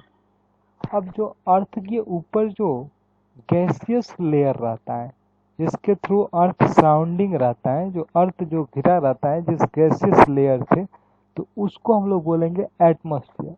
तो जिस सॉलिड लेयर पे हम लोग रहते हैं उसको हम लोग क्या बोल दिए, लिथोस्फीयर। जो गैसों का लेयर जो हमारे अर्थ को घेरे हुए हैं उसको हम लोग क्या बोल दिए, एटमॉस्फेयर। और जो वाटर है हमारा, वाटर जो भी वाटर का सरफेस जो है जो अर्थ को कवर कर रहा है उसको हम लोग क्या बोल दिए, हाइड्रोस्फीयर। क्या बोल दिए, हाइड्रोस्फीयर,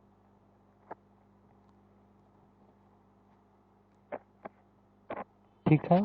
अब एक होता है, तो पहले हमने क्या पढ़ा, लिथोस्फीयर, एटमॉस्फेयर, हाइड्रोस्फीयर। अब एक ऐसा पार्ट जो होता है, नैरो जोन होता है जिसमें जिसमें अर्थ भी हो, लैंड भी हो, एयर भी हो, तो उसको हम लोग बोलेंगे biosphere, which consist all form of life, जिसमें सारे लाइफ के सारे फॉर्म जो है वो मिलते होंगे, उसको हम लोग क्या बोल दिए, बायोस्फीयर।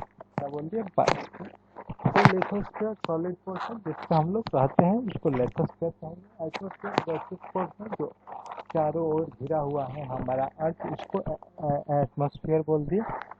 और हाइड्रोस्फीयर जो हमारा वाटर बॉडी है उसको हाइड्रोस्फीयर बोल दिए। बायोस्फीयर जहाँ पर लैंड भी हो, वाटर भी हो, एयर भी हो और सभी प्रकार के लिविंग ऑर्गेनिज्म रह सकते हैं, उसको हम लोग क्या बोल दिए, बायोस्फीयर बोल दिए, ठीक है। तो यहाँ तक तो हमारा हो गया। अब हम चलते हैं लिथोस्फीयर। अब लिथोस्फीयर जिस पे हम लोग रहते हैं, ठीक है, लिथोस्फीयर जिस पे हम लोग रहते हैं तो उसको डिवाइड किया two main division. The large land mass is called continent. तो लिथोस्फीयर का 2 डिवीजन है, एक कंटिनेंट होता है और ये हक लार्ज वाटर बॉडी जिसको ओशियन बेसिन कहते हैं। एक कंटिनेंट लैंड वाला, लार्ज पार्ट ऑफ लैंड को कंटिनेंट बोल दिया, और एक क्या बोल दिया, ओशियन बॉडी बोल दिया, यानी महासागर, ठीक है। अब चलिए हम लोग चलिए हाईएस्ट माउंटेन जो है हमारा, माउंटेन जो है माउंट एवरेस्ट जो है वो 8,848 किलोमीटर है। हाईएस्ट माउंटेन कौन सा है, माउंट एवरेस्ट जो है वो कितना है, 8,848 किलोमीटर। ये इम्पोर्टेंट है। The highest peak of mountain is 88 point metre above the sea level. तो किसी भी चीज़ की ऊंचाई को मेजर करना है तो हम सी लेवल से ही करते हैं, ठीक है ना। The greatest depth is 11,022 metre is recorded in Mariana trench और पैसिफिक ओशियन में सबसे गहरा गर्त मैरियाना गर्त।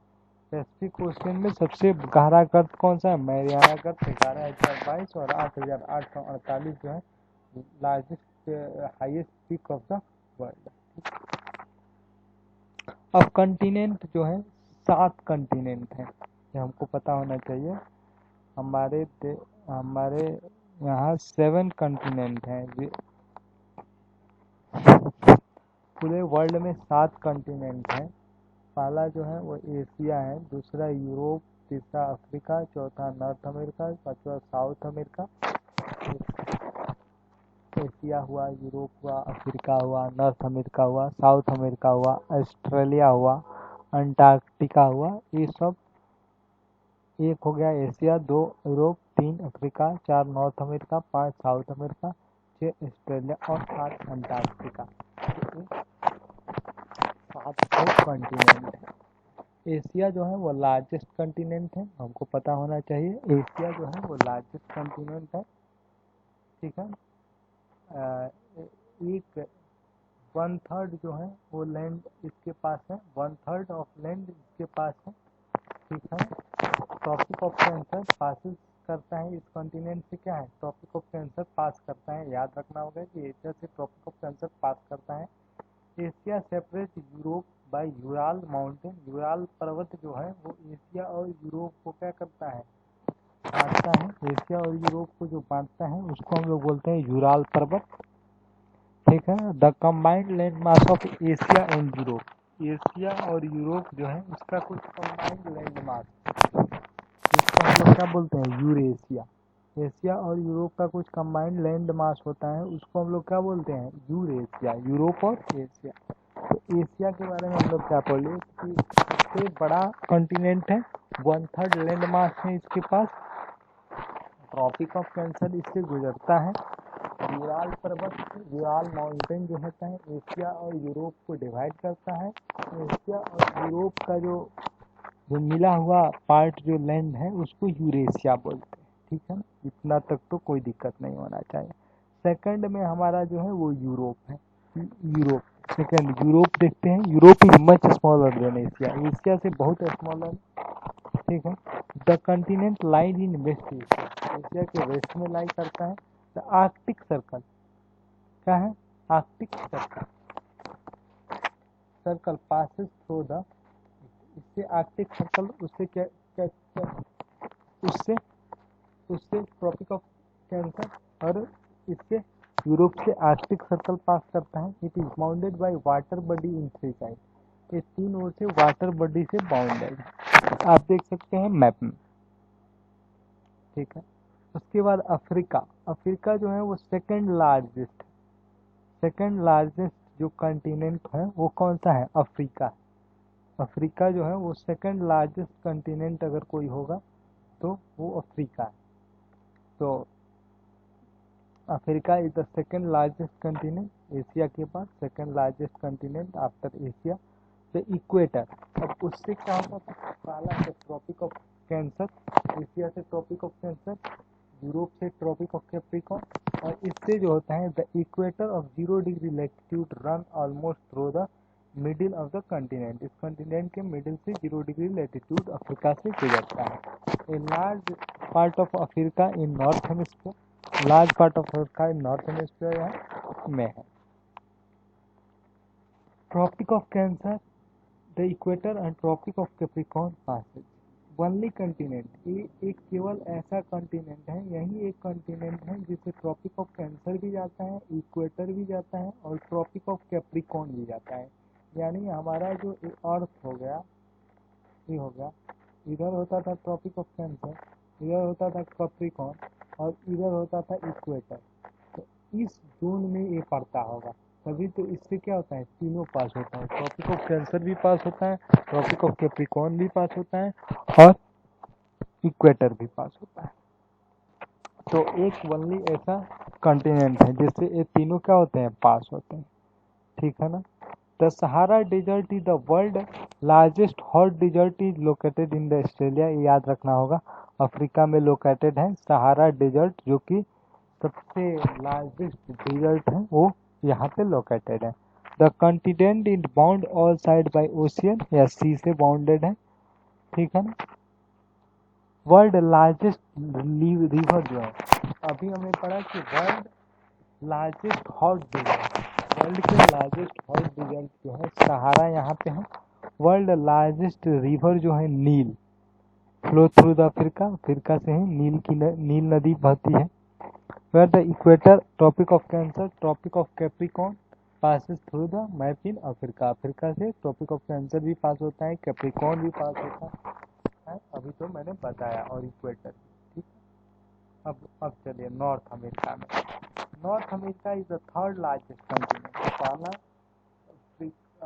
एशिया था, दूसरा अफ्रीका, तीसरा north America. is the third largest in the world. It linked by South America very narrow strip of land called Isthmus of Panama. Isthmus of Panama is south America से बहुत छोटे land part से जुड़ा हुआ है, जिसको हम लोग क्या बोलते हैं, इस्थमस ऑफ पनामा। क्या बोलते हैं, isthmus of Panama. The continent of the lie completely in the north and western hemisphere. There are ocean surrounded this continent. Can you name this ocean. तो बहुत सारे ओशियन इस कंटिनेंट से होके क्या है, गुजरे हुए हैं, तो इम्पोर्टेंट है। उसके बाद है साउथ अमेरिका। साउथ अमेरिका है, ठीक है। The Andes world longest mountain range इसमें है। इसका मेन इम्पोर्टेंट है कि एंडीज का, the Andes world longest mountain range जो है वो यहाँ है, America. And world largest river the Amazon. South America has world largest river Amazon. अभी तो हमने पढ़ा था थोड़ा देर पहले कि वर्ल्ड लॉन्गेस्ट रिवर जो है वो नील। तो ये कभी कंफ्यूज मत होइएगा कि ये जो है वर्ल्ड लॉन्गेस्ट रिवर है, सबसे लंबी नदी, लंबी है। और ये क्या है, world largest river, largest river है ये, वर्ल्ड लार्जेस्ट रिवर, बड़ी नदी, ठीक है ना। तो वर्ल्ड लार्जेस्ट रिवर जो है वो कहाँ पे है, अमेजन रिवर जो है अमेरिका में है, साउथ अमेरिका में, ठीक है। इसके बाद चलिए, Australia is a smallest continent है और ये सराउंडेड बाय ओशियन से सराउंडिंग है। It is called island continent. इसको आइसलैंड कंटिनेंट भी कहते हैं हम लोग। क्या बोलते हैं इसको हम लोग, आइसलैंड कंटिनेंट भी क्या कहते हैं, बोलते हैं। अब चलिए, अब है Antarctica. Antarctica is completely southern hemisphere, ये साउथर्न हेमिस्फीयर में है। पोलर रीजन में भी ये पड़ता है। नो परमानेंट ह्यूमन, यहाँ पे ज़्यादा लोग नहीं रहते, परमानेंट नहीं रह सकते हैं क्योंकि ये बहुत ही ठंडा एरिया है, ठीक है। There is no permanent human, many countries research station on Antarctica. बहुत सारे कंट्री के यहाँ पे क्या है, रिसर्च स्टेशन है। India has also the research station name जो है मलट्रा एंड दक्षिण गंगोत्री। मलट्रा एंड दक्षिण गंगोत्री जो है, मल्ट्रा एंड दक्षिण गंगोत्री जो है वो है।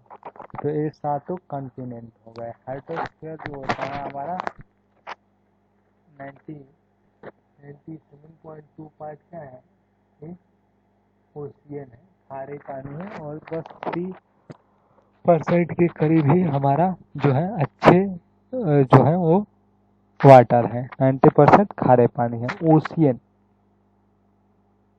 हाइड्रोस्फीयर में जाएंगे हम लोग तो ओशियन ही आएगा। ओशियन जो है हाइड्रोस्फीयर में ओशियन आएगा। और ओशियन कितने होंगे, तो ocean are major part of the hydrosphere and they are interconnected. और वे जो होता है इंटरकनेक्टेड होते हैं। अब जो ये 5 मेजर ओशियन, 5 महासागर हैं। महासागर कितने हैं, ओशियन कितने हैं, 5। There are 5 major ocean, ocean 5 हैं। तो पैसिफिक ओशियन है, एक अंटार्कटिक ओशियन है, एक इंडियन ओशियन है जिसको हिंद महासागर, एक साउथर्न ओशियन है, एक आर्कटिक ओशियन है। In order of their size के अनुसार दिया गया है। तो पहला पैसिफिक ओशियन है, दूसरा अटलांटिक ओशियन, पहला पैसिफिक ओशियन, दूसरा अटलांटिक ओशियन, तीसरा इंडियन ओशियन, चौथा साउथर्न ओशियन और पांचवा आर्कटिक ओशियन। तो पांचों आपको याद हो जाने चाहिए, ठीक है ना। अब हम एक एक करके सारे ओशियन के बारे में हम लोग क्या करेंगे, डिटेल्ड स्टडी करेंगे, ठीक है। चलते स्टार्ट करते हैं हम।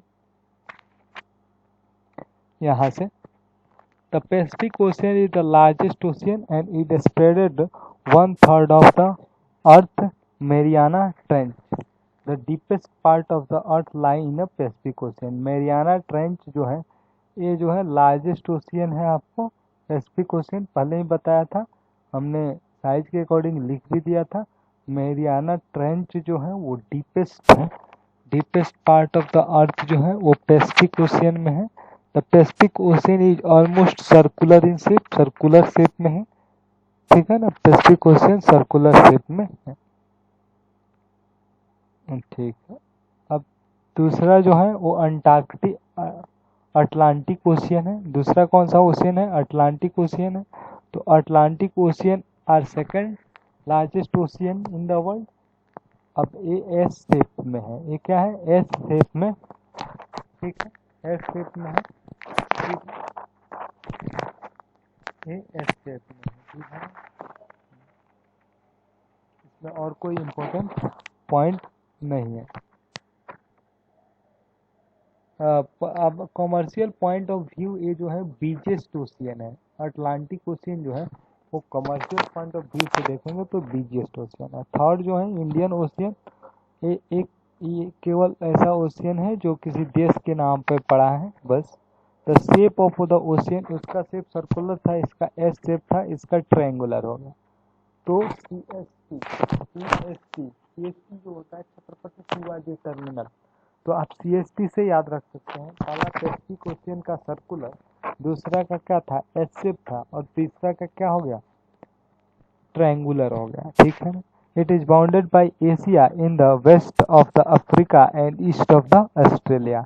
The southern ocean encircle continent Antarctica and extended. Southern ocean का कोई उतना बड़ा मेजर रोल है नहीं, तो हम सीधे डायरेक्ट चले जाते हैं अंटार्कटिक ओशियन पे। अंटार्कटिक ओशियन पे चलते हैं। Antarctic ocean is located Arctic Circle and surrounded by North Pole. It is connected to Pacific Ocean in narrow strip के द्वारा ये पैसिफिक ओशियन से क्या है? जोड़ा रहता है। तो नैरो स्ट्रिप के द्वारा पैसिफिक ओशियन से क्या रहता है? जोड़ा रहता है। यहाँ तक हो गया।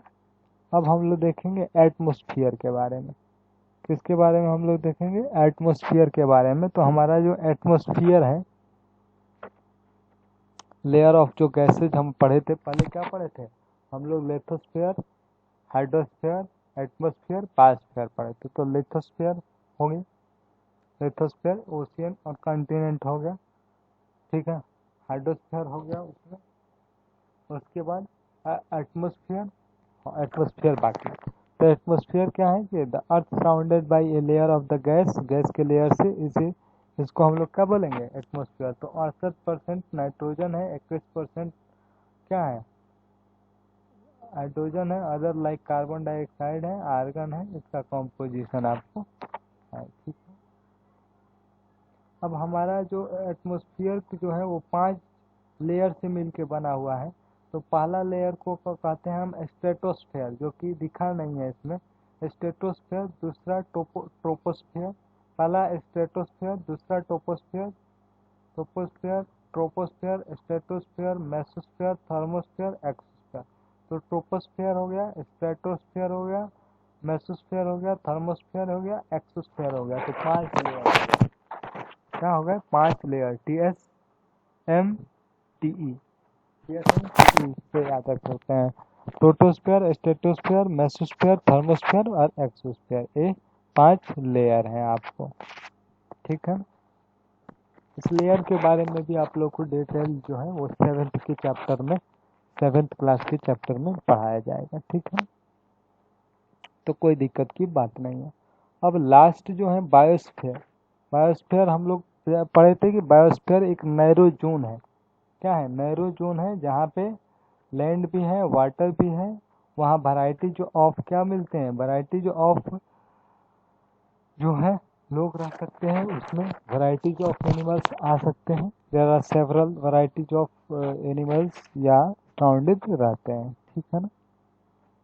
तो ये हो गया, इसमें कोई ज़्यादा आपको एग्जाम्पल नहीं है। तो इस तरह ये चैप्टर भी आपको ख़त्म हो गए। आप इसके क्वेश्चन भी क्या कर सकते हैं, बना सकते हैं। अब हम चलेंगे नेक्स्ट चैप्टर जो है major landform of the earth. Earth के जो मेजर लैंड फॉर्म है उसके बारे में हम लोग क्या करेंगे, स्टडी करेंगे। तो मेजर लैंड फॉर्म के बारे में हम लोग पढ़ेंगे। ठीक, तो अब जो प्रोसेस होते हैं with in the earth continuous movement taking place, the first या internal process lead to uplifting and sinking of earth surface on several places। तो अर्थ में जो मूवमेंट होते हैं, पहला इंटरनल मूवमेंट, इंटरनल प्रोसेस होते हैं जिसके कारण अर्थ के कुछ पार्ट उठ जाते हैं या धंस जाते हैं, नीचे आ जाते हैं सेवरल प्लेसेस। जैसे अभी भूकंप हो गया, अर्थक्वेक हो गया, तो ये सब होते हैं आपको। ठीक है,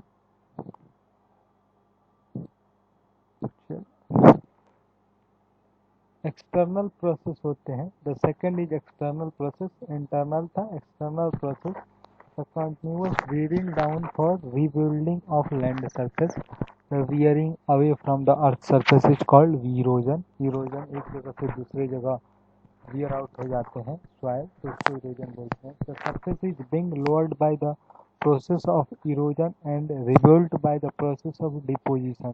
तो इरोजन डिपोजिशन के कारण डिपोजिट हो जाते हैं, इरोजन के कारण वहाँ से हट जाते हैं। तो ये सब जो होता है external process. The two process are carried by running water. ये सारे process running water, ice, wind, ये सब के कारण होते हैं।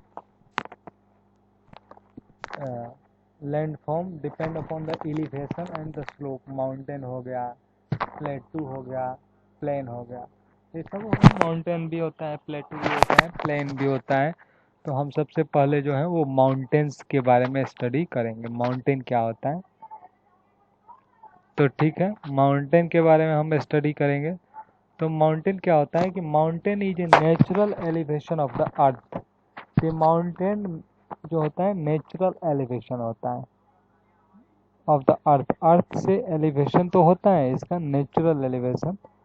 Mountain is a small summit and board base. इसका समिट जो होता है स्मॉल होता है, लेकिन बेस जो देखे, बेस जो होता है वो क्या होता है, लार्ज होता है। It considerably higher than the surrounding area. Surrounding का एरिया जो होता है उससे ये हाई होता है। ठीक है ना। In some time mountain are permanently frozen river of ice. कुछ टाइम जो होता है माउंटेन जो होता है परमानेंटली जो होता है वो रिवर ऑफ आइस देता है। आइस के रिवर से बना होता है, जिसको हम लोग आइस के रिवर से बना होता है, जिसको हम लोग ग्लेशियर बोलते हैं। क्या बोलते हैं हम लोग, ग्लेशियर बोलते हैं। ठीक है, आगे चलते हैं। माउंटेन में भी ऑल्सो नोन एज, माउंटेन जो होता है वो लाइन में भी हो सकता है। में arrange in A line is called mountain range. Mountain अगर लाइन में अरेंज होगा तो उसको हम लोग माउंटेन रेंज कह सकते हैं। ठीक है ना। अब जो होते हैं, they are three types of mountain. Mountain तीन प्रकार के हो सकते हैं। एक फ्लोड माउंटेन हो सकते हैं, फोल्ड माउंटेन, एक होता है ब्लॉक माउंटेन एंड एक वोल्केनिक माउंटेन। तो तीन प्रकार के माउंटेन हो सकते हैं, एक फ्लोड माउंटेन, एक ब्लॉक माउंटेन और एक वोल्केनिक माउंटेन। ठीक है ना। ठीक, इतना तो हम लोग समझ गए। Block mountain are created when the large area are broken and displace vertically. अगर लार्ज कोई एरिया जो है ब्रोक हो गया, टूट गया और डिस्प्लेस हो गया तो ये ब्लॉक माउंटेन बनेंगे। The uplifting of the block is termed as horst. Uplifting जो होगा उसको होस्ट बोलेंगे, एंड लोअर जो होगा जो नीचे धंसेगा उसको गार्बेज बोलेंगे। अपलिफ्टिंग जो हुआ ये ऊपर गया तो उसको होस्ट, और ये जो लोअर धंसा उसको हम लोग गार्बेज बोले। ठीक है ना।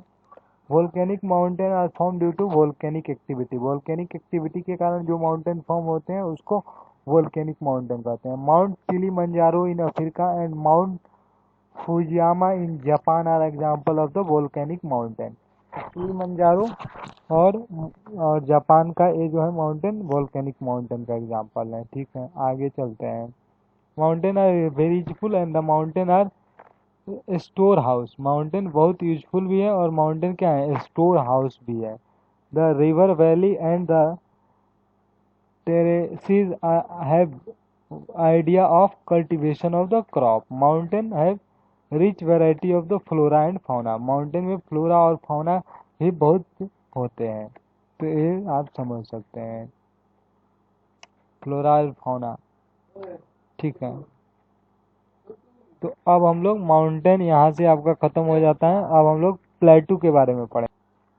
तो ये प्लेटू, प्लेटू क्या होता है कि प्लेटू जो होता है हमारा, प्लेटू जो होता है वो, प्लेटू इज एलिवेटेड फ्लैटलैंड। ये एक एलिवेटेड फ्लैटलैंड होता है and it is a flat topped table land standing above the surrounding area. एक फ्लैट टेबल जैसा होता है जो standing above the surrounding area पे क्या होता है, स्टैंड होता है प्लेटू। ए प्लेटू में बी वन या मोर साइड स्टेप स्लोप के साथ वन या मोर साइड में क्या हो सकता है, प्लेटू हो सकता है। The height of the plateau of vary from few hundred metre to several thousand metre, 100 metre से 1000 मीटर तक हो सकता है। प्लेटू लाइक माउंटेन में बी यंग या old. Deccan plateau in the India is the oldest plateau. तो आपको याद रखना है कि दक्कन प्लेटू जो है वो इंडिया का ओल्डेस्ट प्लेटू है। तो east Africa plateau, the east African plateau in Kenya, Tanzania and Uganda and western plateau in Australia other are the example. The Tibet plateau is the highest plateau of the world, 4000 to 6000 metre of the sea level. तो Tibet का जो प्लेटू है highest प्लेटू है, तिब्बत का जो प्लेटू है वो highest प्लेटू है अर्थ पे, जो 400 से 600 मीटर ऊंचाई तक है। आपको तो इतना तो आपको पता हो गया। फिर नेक्स्ट में हम आगे बढ़ते हैं। ठीक है,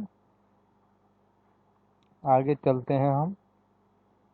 प्लेटू जब हो गया आपको, ये सब प्लेटू के बारे में दिया हुआ है, कोई उतना इम्पोर्टेंट नहीं है। ये सब प्लेन एरिया के बारे में दिया हुआ है, प्लेन एरिया।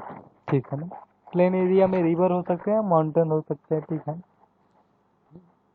इतना आपको पता होना चाहिए।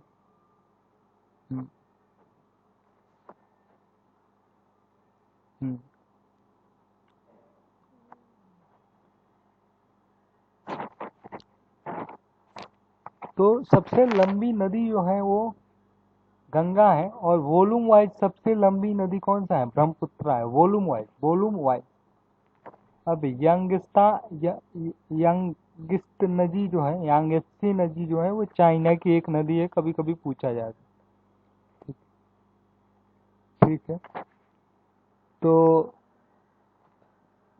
अब तक ये लैंड फॉर्म्ड एंड पीपुल के बारे में है। ठीक है, तो इस तरह इस चैप्टर में भी ज़्यादा कुछ था नहीं। प्लेटू, लैंड फॉर्म ये सब के बारे में था। प्लेटू पढ़ लिया हमने, ओशियन, माउंटेन्स ये सब पढ़ लिया, एक्सटर्नल इंटरनल प्रोसेस भी पढ़ लिए। तो ये चैप्टर भी क्या हो गया, हमारा ख़त्म हो गया। आप इस चैप्टर में अगर कुछ बचा हो तो कमेंट कर सकते हैं, उसको हम लोग नेक्स्ट ले लेंगे। ठीक है ना, कोई दिक्कत की बात नहीं है। ठीक है ना, चलिए अब ये हमारा 7वां चैप्टर है, आवर कंट्री इन इंडिया। तो ये 7वां चैप्टर है हमारा, our country in India. India is the largest vast geographical area जो है हमारा इंडिया कंट्री का। तो इंडिया एक तरफ से उत्तर में जो है हिमालय से बाउंडेड है, उत्तर में क्या है, हिमालय से बाउंडेड है, हिमालय से।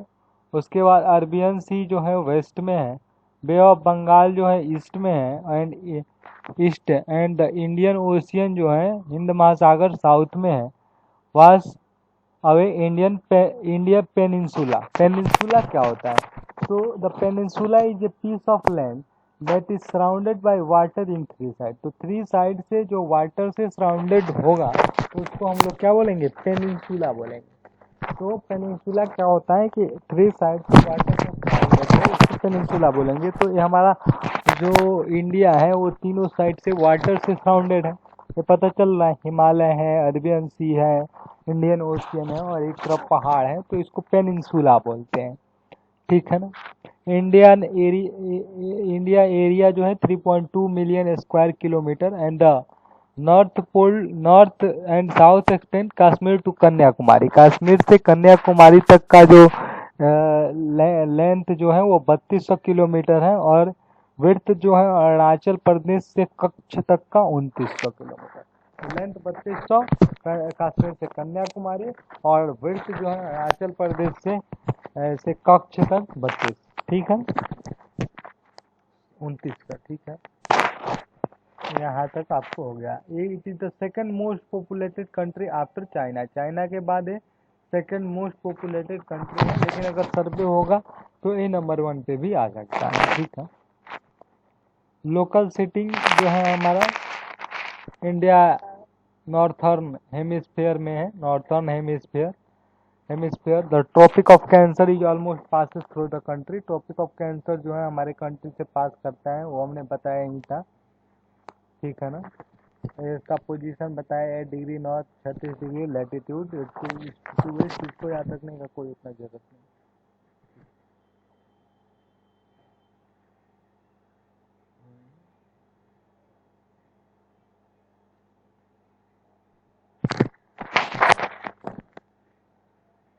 अब देखिए the sun rises in the east. The sun rises in the east of the Arunachal Pradesh. Arunachal Pradesh में सनराइज होता है और गुजरात वेस्ट में हमारा सन क्या होता है, डूबता है, डूब जाता है। द लोकल मीन टाइम जो आता है 82 डिग्री एंड 30 मिनट ईस्ट, तो हमें बताया नहीं था, ठीक है ना, ये तो बताया ही था मैंने, ठीक, ये तो हमने बताया था, ठीक। अब इंडियन नेबर्स कौन कौन से हैं इंडिया के, हमारे नेबर्स इधर अफगानिस्तान हो गया, पाकिस्तान इधर लगा है, बांग्लादेश है, तो ये सब नेबर्स है। पॉलिटिकल जो है हमारा, पॉलिटिकल है, मैप है, पॉलिटिकल एडमिनिस्ट्रेशन है हमारा। फिजिकल डिवीजन जो है हिमालय, फिजिकल डिवीजन जो है हमारा किया गया है, फिजिकल डिवीजन। तो हिमालय माउंटेन जो है वो हमारा 3 पार्ट में बटा हुआ है। हिमालय का माउंटेन जो है वो कितने पार्ट में बटा हुआ है, हिमालय का माउंटेन जो है वो 3 पार्ट में बटा हुआ है, ठीक है ना। The northern most is the great Himalaya या हिमालय। नॉर्थर्न मोस्ट को ग्रेट हिमालय या हिमालय कहते हैं। The world highest peak of the located in the range. World का हाईएस्ट पीक जो है इसमें लोकेटेड है, नॉर्थर्न रेंज, जिसको हिमालय या हिमाद्री कहते हैं। हिमालय मिडिल हिमालय या हिमांचल, मिडिल हिमालय को हिमांचल कहते हैं। Lies in the southern of Himadri, Himadri के southern. Many people and hill station are situated here. तो मिडिल हिमालय या हिमांचल में मेनी पीपुल स्टेशन जो है वो, मेनी स्टेशन जो है हिल स्टेशन है। Find out the name of 5 hill station. The Shivalik is the southern most range. Shivalik जो है साउथर्न मोस्ट रेंज है, ठीक है। The northern India plain lie in the south of the Himalaya. Himalaya के साउथ में नॉर्थर्न प्लेन लैंड जो है वह हमारा है। Ganga and Brahmaputra are their tributary. Ganga और ब्रह्मपुत्र जो है ट्रिब्यूटरी नदी है। This river provide fertile land, land के फर्टाइल लैंड प्रोवाइड करते हैं, ठीक है।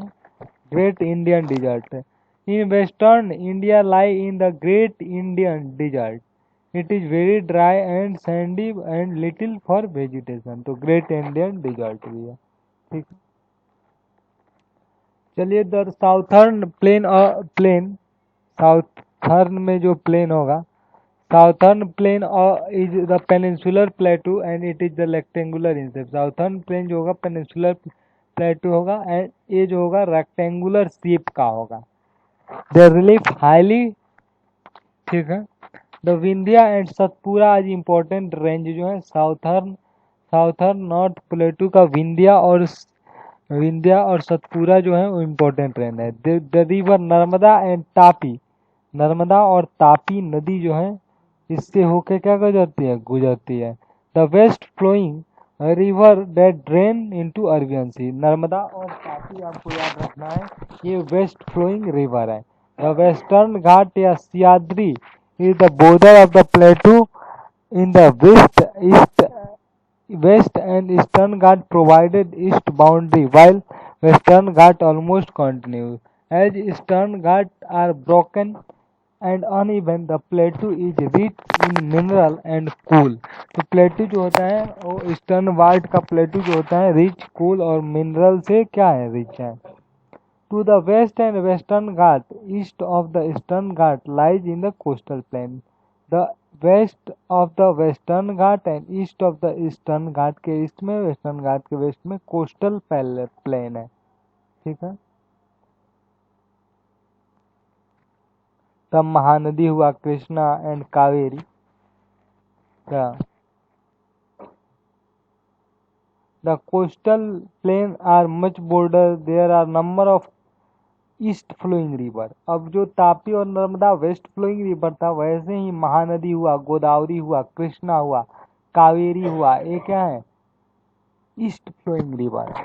वेस्ट फ्लोइंग तापी और वो तापी नर्मदा, और ईस्ट फ्लोइंग महानदी गोदावरी कृष्णा और कावेरी, ये सब ईस्ट फ्लोइंग रिवर है। तो इसको आपको याद रखना है। ठीक है। नेक्स्ट में हम चलते हैं। नेक्स्ट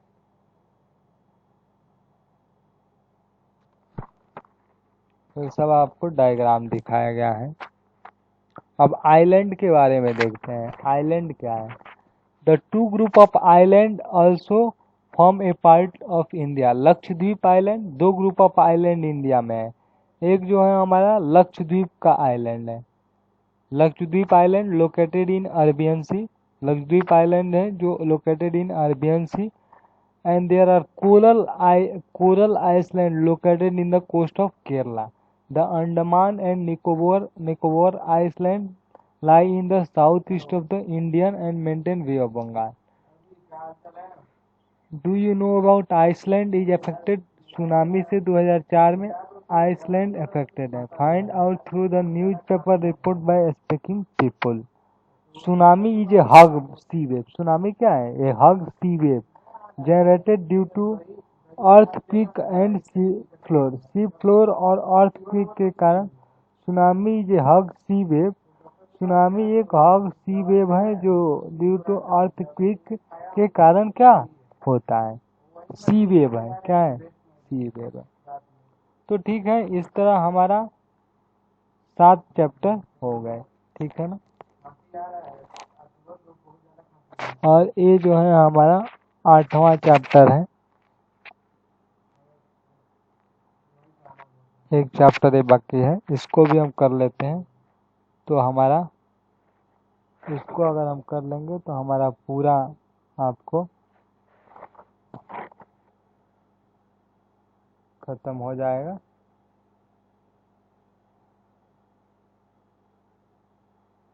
तो India climate and wild life vegetation Indian.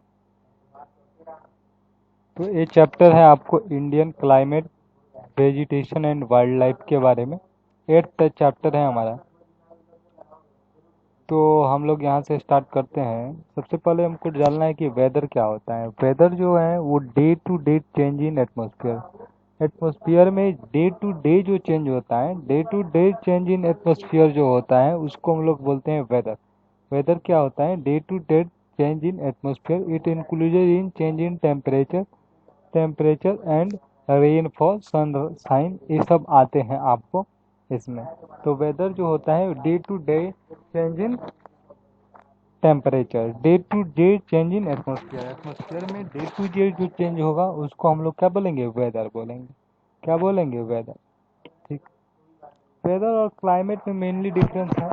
Weather जो है day to day change in process जो होता है उसको हम लोग क्या बोलते हैं, वेदर बोलते हैं। कोल्ड वेदर सीजन या विंटर, कोल्ड वेदर जो सीजन होता है उसको हम लोग क्या बोलते हैं, विंटर बोलते हैं। और जो हॉट वेदर सीजन होता है उसको हम लोग क्या बोलते हैं, समर बोलते हैं। कोल्ड वेदर सीजन को in winter, hot weather season को हम लोग क्या बोलते हैं, समर बोलते हैं। समर में लू चलती है। ठीक है ना। तो ये मराठी वैरायटी में दिया हुआ है कि क्या कहते हैं। अब क्लाइमेट क्या है, क्लाइमेट और वेदर में अंतर है, डिफरेंस है, और ये डिफरेंस जानना बहुत ही जरूरी है। बहुत सारे कॉम्पिटिटिव एग्जाम के इंटरव्यू में भी पूछा जाता है कि क्लाइमेट और वेदर में डिफरेंस क्या है। तो वेदर क्या होता है कि day to day change in atmosphere, atmosphere में डे टू डे जो चेंज होता है उसको वेदर कहते हैं। जबकि क्लाइमेट जो होता है हमारा, क्लाइमेट जो है, climate is about the average weather condition which have been measured over many year. Many बहुत सारे ईयर में जो एवरेज वेदर कंडीशन मेजर किया जाता है उसको हम लोग क्लाइमेट बोलते हैं। तो क्लाइमेट क्या होता है, climate is about the average weather condition which is measured over many year तक जो एवरेज वेदर कंडीशन हम मेजर करते हैं उसको हम क्या बोलते हैं, क्लाइमेट बोलते हैं। Monsoon is taken as a Arabic word of mausim, which means season. Due to the India location in tropical region, most of the rain brought by the monsoon. Monsoon के थ्रू बहुत सारे rain आते हैं। Monsoon अभी आने वाला है, तो मानसून के थ्रू बहुत सारे रेन आते हैं। अब चलिए, the climate of a place is affected by location, altitude, distance from sea and रेले।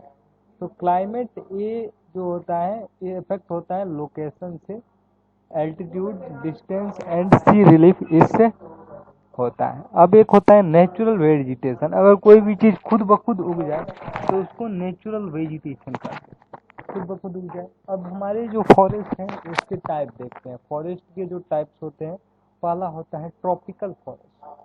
क्या होता है, पहला फॉरेस्ट जो होता है वो ट्रॉपिकल फॉरेस्ट होता है।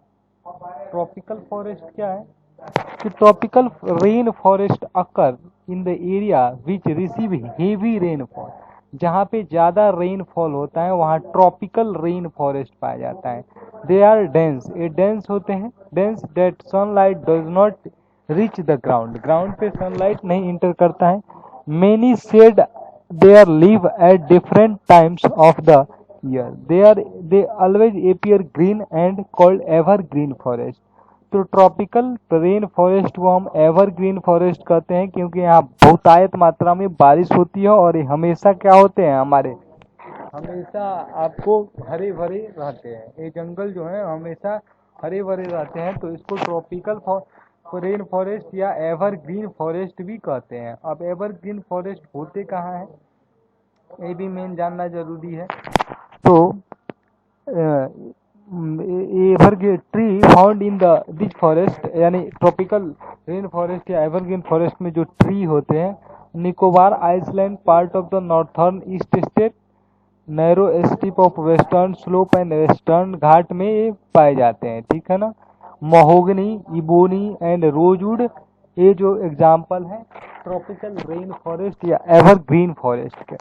दूसरा होता है ट्रॉपिकली डिसोसियस फॉरेस्ट। ट्रॉपिकल रेन फॉरेस्ट था, tropical deciduous forest. In this large part of the country we have see the type of this forest is called monsoon forest। उस फॉरेस्ट को हम क्या कहते थे, एवरग्रीन फॉरेस्ट, इसको हम लोग कहते हैं monsoon forest. They shed they are leave in particular time of the year, मतलब अपने पत्ते को झड़ा देते हैं particular time of the year में। ठीक है ना। सील हुआ, टीक हुआ, पीपल हुआ, नीम हुआ, शीशम हुआ, ये सब है। ये जो है मध्य प्रदेश, उत्तर प्रदेश, बिहार, झारखंड, छत्तीसगढ़, उड़ीसा और महाराष्ट्र के कुछ पार्ट में ये पाए जाते हैं ट्रॉपिकल डिसिसियस फॉरेस्ट। इसको मॉनसून फॉरेस्ट भी कहते हैं। इसके बाद होते हैं थ्रोनी बुशेस। ठीक है, पहला ट्रॉपिकल रेन फॉरेस्ट हो गया जिसको हम लोग क्या बोले, evergreen forest, tropical deciduous forest, monsoon forest और थ्रोनी ये सब जो डिजर्ट एरिया में पाया जाता है। अब थ्रोनी इसलिए होता है ताकि वो एयर उससे कम निकले। The lips of spine reduce the loss of water, water का लॉस जो हो कम हो। कैक्टस हुआ, खैर हुआ, बबूल हुआ, केकर हुआ are important.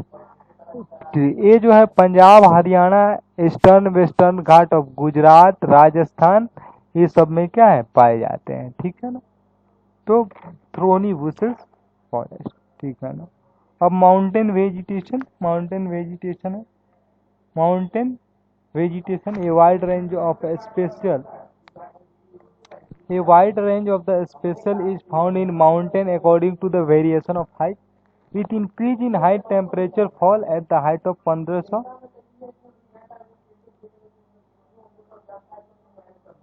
meter to 2500 meter. Most of the tree are conical in shape. This tree is called as coniferous trees. चीर हुआ, पाइन, देवदार, ये सब जो है हमारा वेजिटेशन पाए जाते हैं माउंटेन। अब है मार्गो forest. The forest can survive in saline water. Mangrove forest जो है वो सर्वाइव करते हैं सेलाइन वाटर में, and they found mainly in Sundarban. Sundarban में ये मैंग्रोव ट्रीज पाए जाते हैं। मैंग्रोव ट्रीज कहाँ पाए जाते हैं? सुंदरवन में, ठीक है। Waste Bengal, Andaman Nicobar, Sundari is well known species of mangrove forest. Mangrove forest का वेल नोन स्पीसीज जो है वो क्या है? सुंदरी है। Why the forest is necessary. तो फॉरेस्ट क्यों नेसेसरी है? वाइल्ड लाइफ के लिए, हमारे पर्यावरण के लिए, ये सब के लिए फॉरेस्ट क्या है? नेसेसरी है। अब वाइल्ड लाइफ के बारे में पढ़ते हैं। तो हमारा सबसे पहले हमको ये याद रखना है कि टाइगर जो भी इम्पोर्टेंट है वो मैं बता दे रहा हूँ। Tiger is our national animal. Tiger हमारा क्या है? नेशनल एनिमल है। It is found in various part of the country. और गिर फॉरेस्ट जो है गुजरात में है।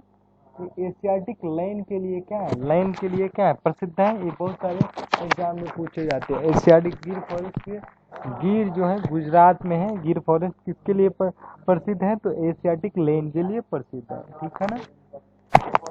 Elephant is also found in Kerala and Karnataka. Kerala और कर्नाटका में एलिफेंट पाए जाते हैं, ठीक है। इतना आपको पता होना चाहिए। अब peacock is our national bird. जैसे हमारा टाइगर क्या था? Tiger is our national animal था। Tiger is our national animal.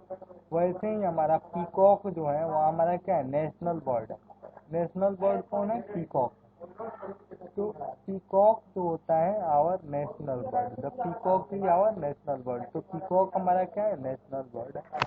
और भी बर्ड है जो इम्पोर्टेंट है वो मैं बता रहा हूँ।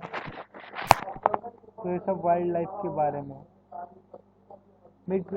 Migratory bird. माइग्रेटरी बर्ड का मतलब होता है कुछ बर्ड ऐसे होते हैं जो माइग्रेट करते रहते हैं, एक स्थान से दूसरे स्थान पर जाते रहते हैं। ऐसे बर्ड्स को हम क्या बोलते हैं? माइग्रेटरी बर्ड्स बोलते हैं।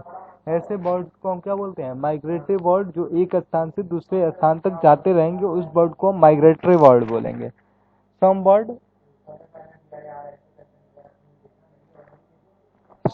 सच एज पेंटाल, डक हुआ, क्यूरे हुआ, फ्लेमेंगो हुआ, ऑप्सरी हुआ, and little stint migrate in our country in winter season every year. ये विंटर सीजन में माइग्रेट होके ये सब क्या है? आते हैं। Smallest migratory bird little stint weighing as low 15 gram का होता है। लिटिल स्टिंट ये स्मॉलेस्ट है। From Arctic region travel over the 800 kilometre to reach India. 800 kilometre travel करके ये जो होता है लिटिल सेंट जो बर्ड हैं वो आते हैं। तो इस तरह ये चैप्टर भी क्या हो गया? खत्म हो गया। अब देखिए इस तरह हम लोगों ने 6th क्लास के, ये स्टेट है, कैपिटल है। स्टेट कैपिटल आप याद कर लीजिएगा, इसमें कुछ नहीं है। स्टेट कैपिटल आप लोगों को याद ही होगा। तो इस तरह हमने ज्योग्राफी पूरा कर लिया। स्टेट कैपिटल्स आपका होमवर्क है, आपको याद करना है, ठीक है। स्टेट कैपिटल्स दिया हुआ है इसमें, ठीक है ना। इसको भी ले ही लेते हैं, क्यों छोड़ेंगे? स्टेट कैपिटल ये भी ले लेते हैं, ठीक है। तो देखिए स्टेट कैपिटल में आंध्र प्रदेश का हैदराबाद, अरुणाचल का ईटानगर, असम का दिसपुर, बिहार का पटना, छत्तीसगढ़ रायपुर, गोवा पणजी, गुजरात गांधीनगर, हरियाणा चंडीगढ़, हिमाचल प्रदेश शिमला, जम्मू कश्मीर श्रीनगर, झारखंड रांची, कर्नाटका बेंगलुरु, केरल तिरुवनंतपुरम, मध्य प्रदेश भोपाल, महाराष्ट्र मुंबई, मणिपुर इम्फाल, मेघालय शिलोंग,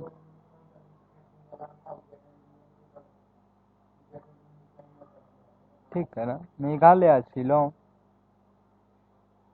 ठीक। उसके बाद मिजोरम ऐजोल, नागालैंड कोहिमा, उड़ीसा भुवनेश्वर, पंजाब छत्तीसगढ़, राजस्थान जयपुर, सिक्किम गंगटोक, तमिलनाडु चेन्नई, तेलंगाना। तेलंगाना 2 पार्ट, आंध्र प्रदेश का एक पार्ट है तेलंगाना। तेलंगाना हैदराबाद, उत्तराखंड देहरादून। तेलंगाना ऐसे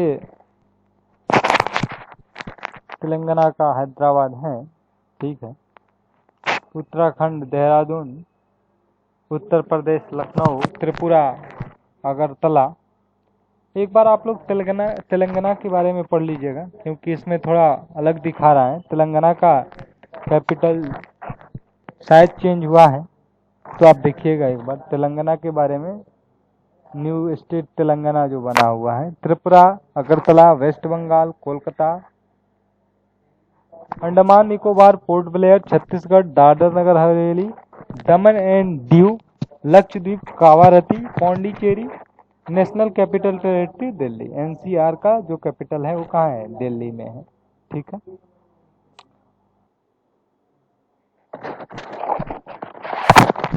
हाँ, तो मैं बता रहा था आप लोगों को कि आंध्रा जो है, आंध्रा का कैपिटल जो है हैदराबाद नहीं है। आंध्रा का कैपिटल जो है वो अमरावती है। तो आंध्रा और तेलंगाना में तेलंगाना का कैपिटल हैदराबाद बन गया, और आंध्रा का कैपिटल जो है वो आंध्रा का जो कैपिटल है वो अमरावती, कैपिटल सिटी जो है वो अमरावती हो गया है, ठीक है, ठीक है। तो इस तरह हमारा एक चैप्टर क्या होता है, लास्ट होता है, हमारा चैप्टर खत्म होता है। तो ये पूरे आपको मास्टर वीडियो है, जो कि आपको मास्टर वीडियो है, जिसमें आपके 6वीं क्लास के सारे ज्योग्राफी पढ़ाए गए हैं। तो थैंक यू दोस्तों, फिर मिलते हैं नेक्स्ट वीडियो में। तब तक के लिए धन्यवाद।